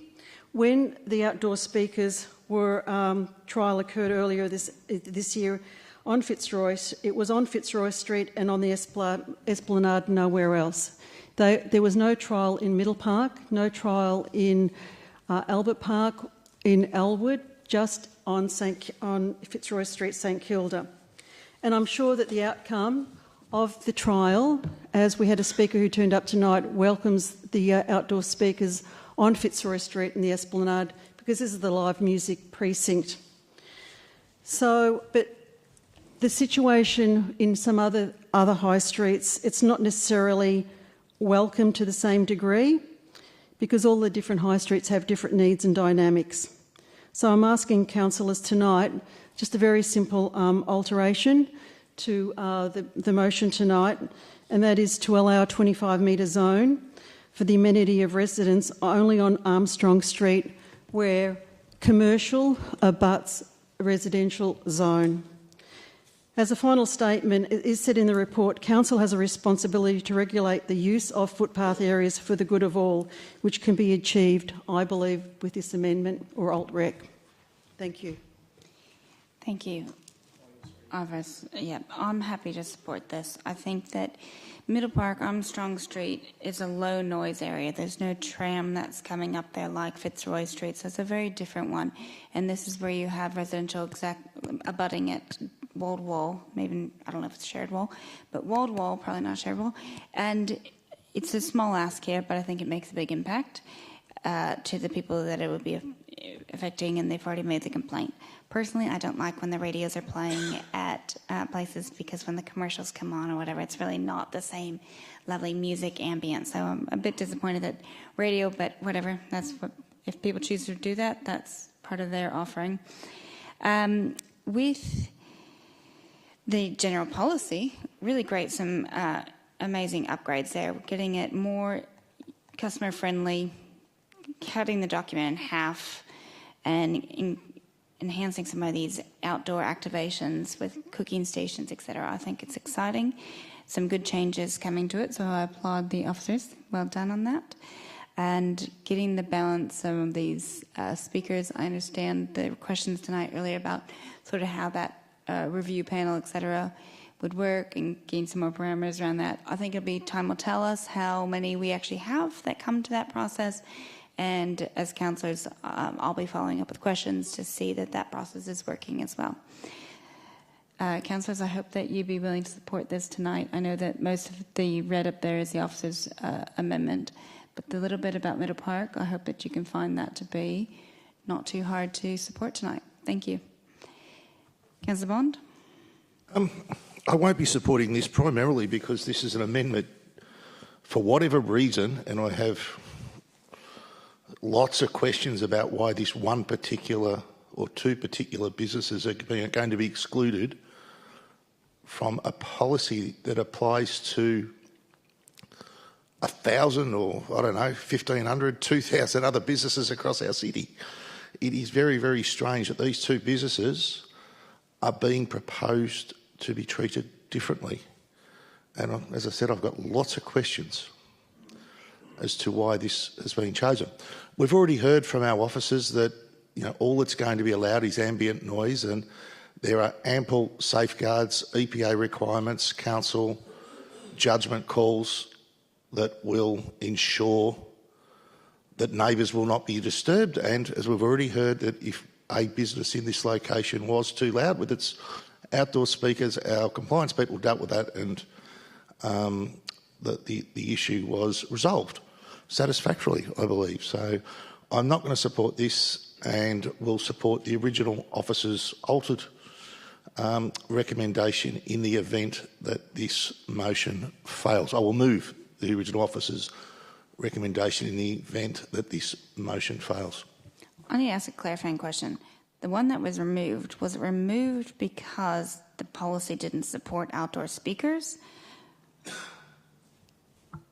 Through you, Mayor, both. So the policy at the time did not permit outdoor speakers anywhere other than the Fitzroy Street trial. So yes, and there were also concerns around the noise. But first and foremost, the policy didn't support the speakers. Okay, thank you. Councillor Pearl? No worries. Just if I could request we vote this in part. So if we vote 3.3 in a separate part, if the chair would consider that. Yes. So two parts. So everything other than 3.3 and then 3. But we'll you best vote on first. Yeah, no. However you think's best. Okay. But if we could vote on 3.3 separately, that'd be great. I'd be grateful for that. It was mentioned that there was no trial. Sorry, go on. What? Well, it's an alt motion. It's not an amendment. Okay. Yep. Thank you. Keep going. Everyone looks. No, I think it's just we have to move it to another part. It just saves time. We don't have to go through the whole motions again. Let's just vote on that single part. True. Well, yeah, exactly. If you didn't have this confused look on your face, we would be doing it. It was mentioned there was no trial. There's been a trial for this for like 25 years all across the city. There's existing EPA regulations in place at the state level that govern this. We've been able to deal with this for decades. This is a very important component of our local economy and our local traders. They need it now more than ever. And they need simple and easy to use regulations. 3.3, in my view, is over the top. And I'm not surprised, Councillor Sirikoff, you got 20 emails, because I saw the email that provoked those emails to you, and that email was factually incorrect in my view. And I hope in your replies to those 20 people that you were very clear about where this motion came from and who drove it, because this has been driven by the people that need it most, our traders. No, not yet. Thank you. Oh, sorry. No, our traders. And they need this because they need a simple system in which they can operate in. And frankly, I thought the previous one was fine in terms of the existing EPA guidelines. So Middle Park probably used to be quiet until a recent VCAT decision. It's slightly noisier now, which is very unfortunate given the actions of VCAT. But to make a specific, effectively a local law for one residential property is of concern to me. And I think it's not needed because we've already seen the evidence here tonight through our council officers that we've been able to deal with situations probably at this exact property in the past smoothly and efficiently. And I know there's also been issues regarding the footpath there, the nature strip there, and the parking of bicycles. We've been able to deal with those as well. So we should try and keep as a core principle our local laws, our regulations simple, concise, to the point, and impacting equally as many people as possible. I haven't been simple and concise here this evening, but councillors, vote against 3.3. We don't need it. Support the rest of the motion. We desperately do need that. Councillor Martin. I always enjoyed listening to my learned colleague, Councillor Pearl, and again, I'm going to have to agree with the words that he's used. There was an error in the documentation that went out to the councillors and the public. Very luckily, it was picked up, and the officers' alt-rec, which I hope we'll get to vote on, because I hope this amendment is going to be voted down, has in it that authorised officers will consider all relevant matters when looking at applications for outdoor speakers. So if we start coming up with particular amendments for one property across the municipality, we'll end up, I hate to think where we'll be in the number of hours that we'll waste in council meetings when the officers' alt-rec that they've already put up covers all relevant matters there, and we don't need to come up with a specific motion that addresses the need of one resident, whether it be Middle Park, Albert Park, Port Melbourne, wherever, because it's already covered in the officer's original alt-rec. So totally happy to support the Councillor Pearl and Councillor Bond's wise words in suggesting that we don't support the amendment. Would anybody else like to speak to this item? Councillor Nyagri. Yeah, I'm also troubled by the outcome of 3.3. I'm just looking again at the email which we had. It wasn't forwarded to us. Somebody sort of sent us an email and they kind of kept in the initial email. But yeah, I think when we start these processes based on an email from, I'll choose my words carefully, but a potentially vexatious group who maybe, I can't speculate, but maybe are attempting to create misinformation and create fear in the community. We get 20 emails and we then decide that we need to amend the entire footpath trading policy to change their treatment of two businesses. I'm really troubled by that as an outcome. And I think that sets a really dangerous precedent with how we, how we treat our businesses. I totally agree with a lot of what's already been said. We're coming out of COVID. We've had a lot of challenges for our high streets. But I find it, I always hate it when people use the term village because it's not really how, that's not really how Melbourne grew, and it's not really what any of these places has or ever were. Like every street is different. Armstrong Street is certainly quieter, right? It has a slower speed limit. It's a smaller street. It doesn't have a tram running through the middle of it.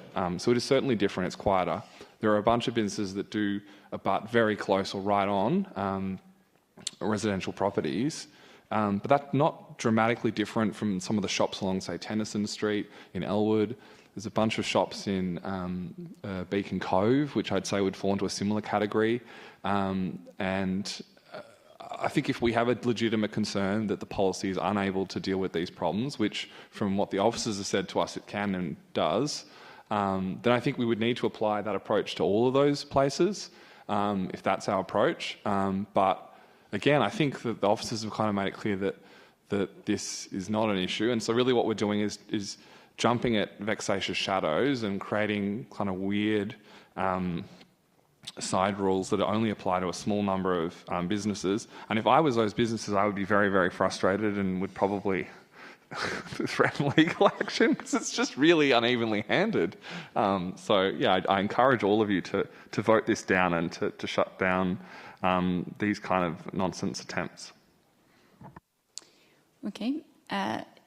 Anybody else speaking to it? Otherwise, I'll give Councillor Sirikoff the right to close. Oh, sorry, Councillor Crawford, you speaking to it? Look, our job is to create policy that is uniform and applies evenly and equitably to everyone in the municipality, whatever that might be in terms of 5 metres from playgrounds or whatever the rule may be. We cannot start carving out tiny little pockets, especially when the policy should have avenues for people to appeal or things be prosecuted. This, as everyone has said, is really dangerous. And again, I'm very concerned by the origins of this. I just think we have to stick to good, fair policy, and this amendment, unfortunately, is not equitable. So I won't be supporting it. Thank you. Anybody else speaking to it? Councillor Sarah, would you like to close? Thank you, Mayor. What prompted me to do this alt-rec was the very fact that when I did read the motion in the first place on the weekend, as I said before, was that I was really delighted that, and to my surprise, that Council had put into it a 25-metre buffer zone between commercial and residential. And it was on yesterday... No, it was this morning, sorry, losing track of time here. This morning I walked down to Armstrong Street just to check some things with that 25 metres across from one side of Armstrong Street to the other. It was then that I did call council questioning, should it be 30 metres? Because it seemed just a little bit not enough. And it was much to my surprise that council realised that there was an error. I brought to their attention the error in this motion where they were voting on tonight. So what happened then was, this is why I brought this motion. But as I said, in the 2 days previous, 36 hours, I had been receiving lots of emails from a group of people, and I was telling them they were getting it wrong. There was misinformation in their emails, and in fact they should be happy because it said in the motion tonight that the hours of operation for speakers was from 9 a.m. to 9 p.m, not the other outrageous hours that were said in those emails. The second thing I said to them was that you should be happy. This is a really good outcome because it says in the motion there's going to be a 25-metre buffer zone. So this is what I relayed to them. I was saying, have you read the motion tonight? And I encouraged them to read the motion because they're going to get a good outcome, 9 a.m. to 9 p.m, and also a 25-metre buffer zone between a commercial and a residential zone. That's what prompted me to do this alt-rec. I wasn't there to do something on behalf of a certain group. I was doing this because there have been residents along the street opposite Ned's from Richardson Street to Neville Street. Those residents there, they were represented by one resident. They'd been complaining about the noise that was emanating from that property, from that business. It's a great business. I think it's really, really good. I've been there myself. But the thing is that the noise that was coming from the speakers there prompted the council then to ask them to remove the speakers, outdoor speakers. So what I'm trying to look for here is that balance between people who live across the road from a commercial area, they're in a residential zone, to maintain their amenity. And that's all I'm asking for. I'm not here to promote or to support a certain group of people. I'm here to represent the residents and the impacts upon them. That's why I brought this motion here tonight. I've got no other intention than the residents. Thank you. I'm going to ask a clarifying question from something that was said earlier. The time, is it 9 a.m. to 9 p.m. or is it with the cafe opening early and the bar showing late? The standard will be 9 a.m. to 9 p.m. We do have the ability to vary that on a specific permit, which I think is what Mr. King was referring to. However, there are no circumstances in which we would allow any outdoor music from 6 a.m. So in general, 9 to 9, but we do have the ability to vary it if there are compelling reasons to do so. Thank you. All right. We are going to take this in parts. I'm going to do 3.1 to 3.2 and 3.4 to 3.5, everything other than 3.3. We'll do the first vote, and then we're going to do 3.3 separate, okay? So first vote, everything that excludes 3.3. Those in favour? Hands up. Okay, that's unanimous. Now we're going to do 3.3. All those in favour? All those against? Okay, that's lost. Do you need division? Are you good? Yeah, I'll have a division. Okay, sorry. I just should have called it myself. Sorry. You just had a look in your face. All right, all those in favour? Bont. Sirikov? Okay, and like 3.3. All those in favour? Sirikov, Consolo. All those against? Bond, Martin, Pearl. Sorry. Well, that's awkward to hear my voice. Crawford, Baxter, Niagui. All right, thank you. That's lost. Did we resolve that noise issue? Okay. Okay. Now we're on to 12.2. This is the Cultural Development and Arts and that's a lot of ands. Cultural Development and Arts and Activation Funding, CDF, Love My Place, and Rupert Bunny Foundation recommendations. Councillors, do you have any questions of the officers in relation to this report? No? All right. Who would like to move this? Councillor Crawford, hand up high. Good. Who would like to second it? I will. All right. Councillor Crawford, would you like to speak to it? Yes, please. I should remind everyone this is confidential like the previous grant program. Can I just say our city is full of very clever and creative people, whether it's been proposing festivals or activations around our city to, visual art, to plays, to music, to you name it. We've got some talented people that have proposed a whole lot of things. We couldn't fund everything. So, councillors, I'm hoping you will support the recommendations because we have a very expert panels across, they're all different panels that have brought their expertise as volunteers from the City of Port Phillip and contributed. So thank you to all the panel members. But again, it was some hard decisions. And so I think to all the applicants and your councillors, I would urge you because there's some fantastic things that will enliven and cement our place as a creative city. Well said, and thank you, Councillor Crawford, for all your effort in the arts space as well. All right, anybody else speaking to the item? Okay, let's go to the vote. All those in favour? That's unanimous. All right, we're on to 13.3, the councillor expenses monthly reporting for June 2024. Councillors, do you have any questions for the officers in relation to the report? No?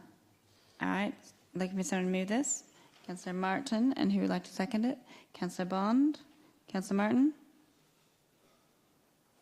No, sorry, Councillor Bond? No? I'll just add, given that there's a small little line about my childcare claims, whilst across the year $675 is not much, I'm very conscious of keeping that number down. I have struggled to get my paperwork in on the right time. So it's all here, less than, so very still transparent, just the timeline, I'm sorry, and I appreciate the out-of-cycle consideration.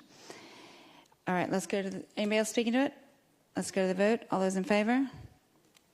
That's unanimous. Thank you. All right, 13.2, this is the Council Policy, Revised Fraud and Corruption Awareness and Prevention Policy. Councillors, do you have any questions for the officers in relation to this report? I'm going to take the opportunity to ask some questions that a member of the public asked previously. So, how many policies have the Mayor's message at the front, and did this policy have it in for a reason? Thank you, Mayor. I can't answer how many currently have the Mayor's message in our current policy bookcase, but I can say that it was a standard practice at one stage to have a Mayor's message, but our template has now taken that out. We've tried to streamline and make sure the policies are very succinct and clear, and they're very purposeful. Thank you. And then we have in 5.1, it says all key stakeholders have been included in the review with the policy having been reviewed in accordance with the Council's policy and procedure guidelines. A pretty standard statement that we get at the end of the reports, but there was a question about who are the key stakeholders for this. Thank you, Mayor. So in this case, the key stakeholders refers to the Audit and Risk Committee, the internal, we call it SRIA, Strategic Risk and Internal Audit Committee, Finance, People and Culture, the Procurement Team, Contracts, Gender Equity Assessment. We didn't do broader consultation with the community. We also went out to the Consultative Committee, so Staff Consultative Committee. We didn't do broader consultation because this is quite a technical and legislation-led policy document. And we want to make sure that we consult with community on things that they can reasonably influence. Thank you. How is a CEO complaint handled, and does the CEO determine resources for complaints? Thank you, Mayor. So any complaint against the CEO would not be assessed or allocated resources by the CEO. That would be dealt with, it would be reported to IBAC, and they would assess that if there was a reasonable suspicion of fraud or corruption. Thank you. CEO? Through you, Mayor, I also, if I become aware of any complaint that's made to me about me, I refer that to the Mayor, and the Mayor is supported by the organisation officers independent of me. Yes, that is exactly right. Thank you for everybody saying it for the record. All right. Councillors, are there any other further questions for the item? No, if not, I'm looking, you have an officer's recommendation. Would someone like to move this? Councillor Bond? And who would like to second it? Councillor Martin. Okay, Councillor Bond, would you like to speak to it? Councillor Martin. Anybody else want to speak to it? Councillor Sirikoff. Yeah, I'm supportive of this motion. The Audit and Risk Committee did go through this a number of times, improving it and making it fit for purpose. So there was a lot of feedback to and fro between the committee and the officers, so I'm really happy to support this. Thank you. All right, anybody else speaking to it? All right, let's go to the vote. All those in favour? That's carried unanimous. Thank you. All right, next round of 13.3. This is the appointment of Councillor Pearl as Council's delegate to MAV External Committee. Councillors, do you have any questions? No? Who would like to move this? Councillor Bond? Oh, you have a question or moving? That's a question. Why are we appointing someone to the MAV at this late stage? Is there? There's an event on the 23rd of August for the all right. State Council. This event. Oh. By event, I meant State Council. Sorry. Okay. No more questions. Councillor Bond wants to move it. Good job. And Councillor Crawford wants to second it. Councillor Bond, are you speaking to it? Councillor Crawford, are you speaking to it? Anybody else? All right. Have fun. There you go. All those in favour? That's carried unanimous. You got the job.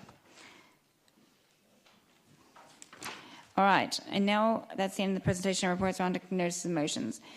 Councillors, we have one notice of motion tonight. That is item 14.1, a motion raised by myself in relation to the event around the Bay. Are there any questions? You can refer to me, or if officers need to respond as well. Any questions? Councillor Pearl? Some statistics, please, on the attendance of the high water mark of around the Bay of the Day in the past 20 years or so, and where we are now. So I understand there's 9,000 people that do it now. Where has it been in the past, and where's it trending? I do not have that answer, so hopefully Lauren can find Mayor, off the top of my head. I sent an email a week ago, so hopefully they've got it. They've had the question for 5 days. So I'll go. So last year, 7,165. Year before, 9,602. Then we missed 2 years with COVID. 2019, 8,098. 2018, 8,387. 2017, 9,457. 2016, 10,181. 2015, 7,767, 2014, 8,429, 2013, 10,150. What was the highest, perhaps, that's even? The highest was 2010, where we have 16,000. Okay, thanks. That's been pretty consistent since then. Okay. Any other questions? No? All right, I'm moving this. Would someone like to second it? Councillor Martin to second, thank you. All right, I'll speak to it.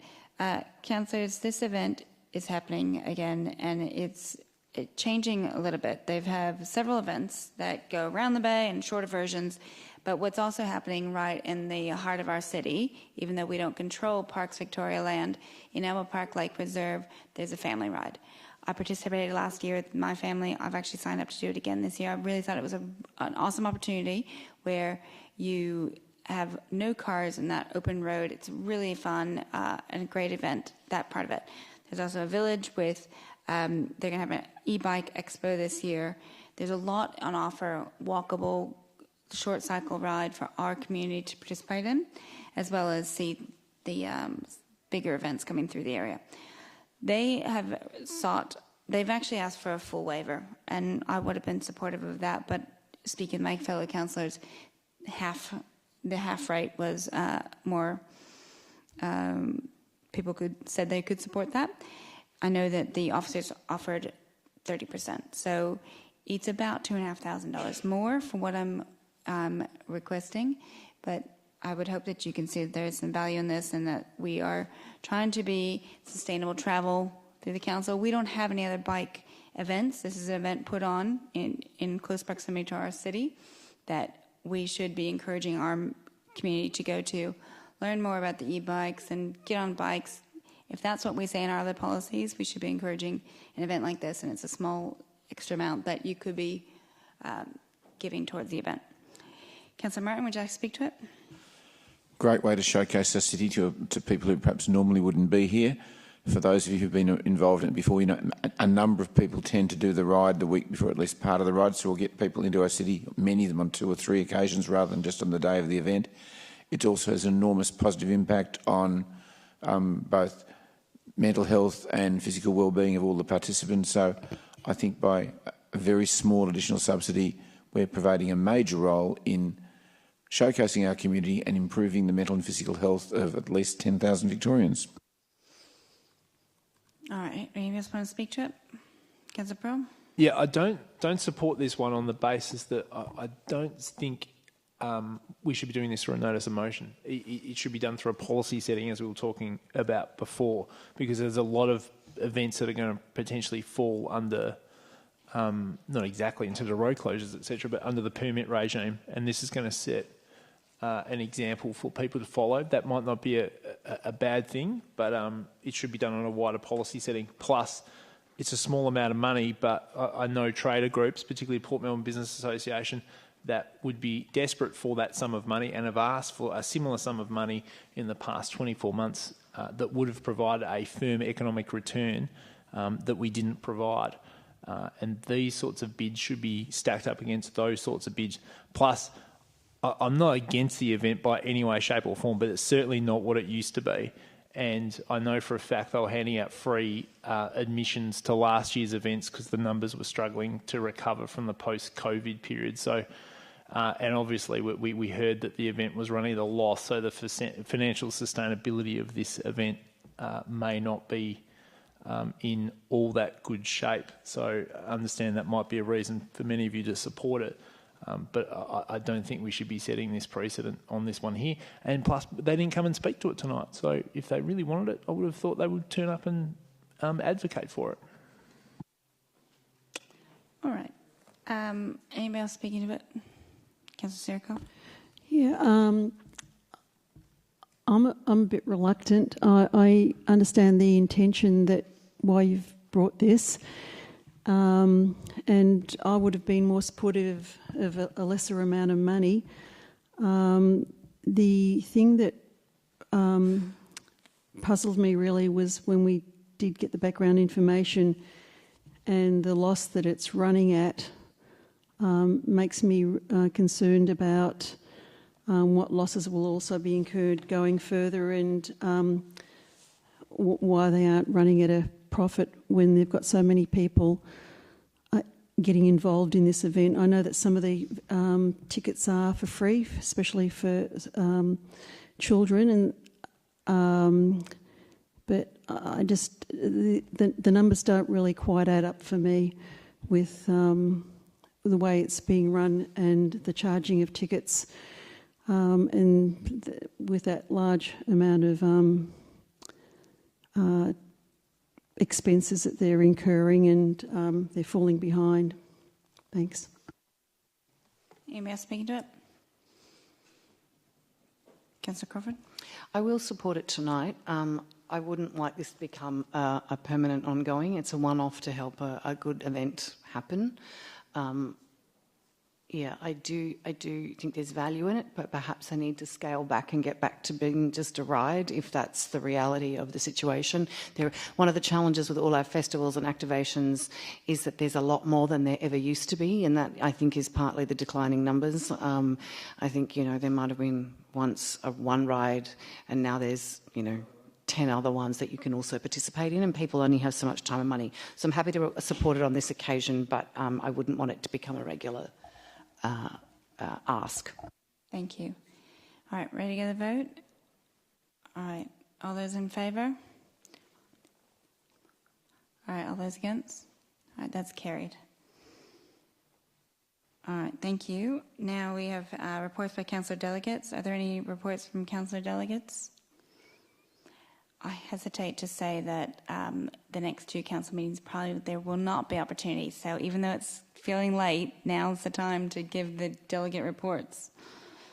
Nope, moving on. Okay, any items of urgent business? No, thank you. Okay, confidential matters. Councillors, we have 3 confidential reports listed on the agenda tonight, being 17.1 Park Street Bike Link and Road Construction Tender Award, 17.2 Procurement for the Maintenance of Paid Parking Machines, and 17.3 Award of Carpentry and Handyman Services Panel Contract. I now call on a councillor to move that the meeting be closed to members of the public to consider the confidential items. Thank you, Councillor Martin, and seconded by Councillor Bond. I'll now put that to the vote. All those in favour? That's unanimous. Thank you. Councillors, we will now conclude the public part of the meeting. I advise members of the public that there are no further open items to be discussed. This will be the conclusion of the public meeting. Thank you for joining us tonight.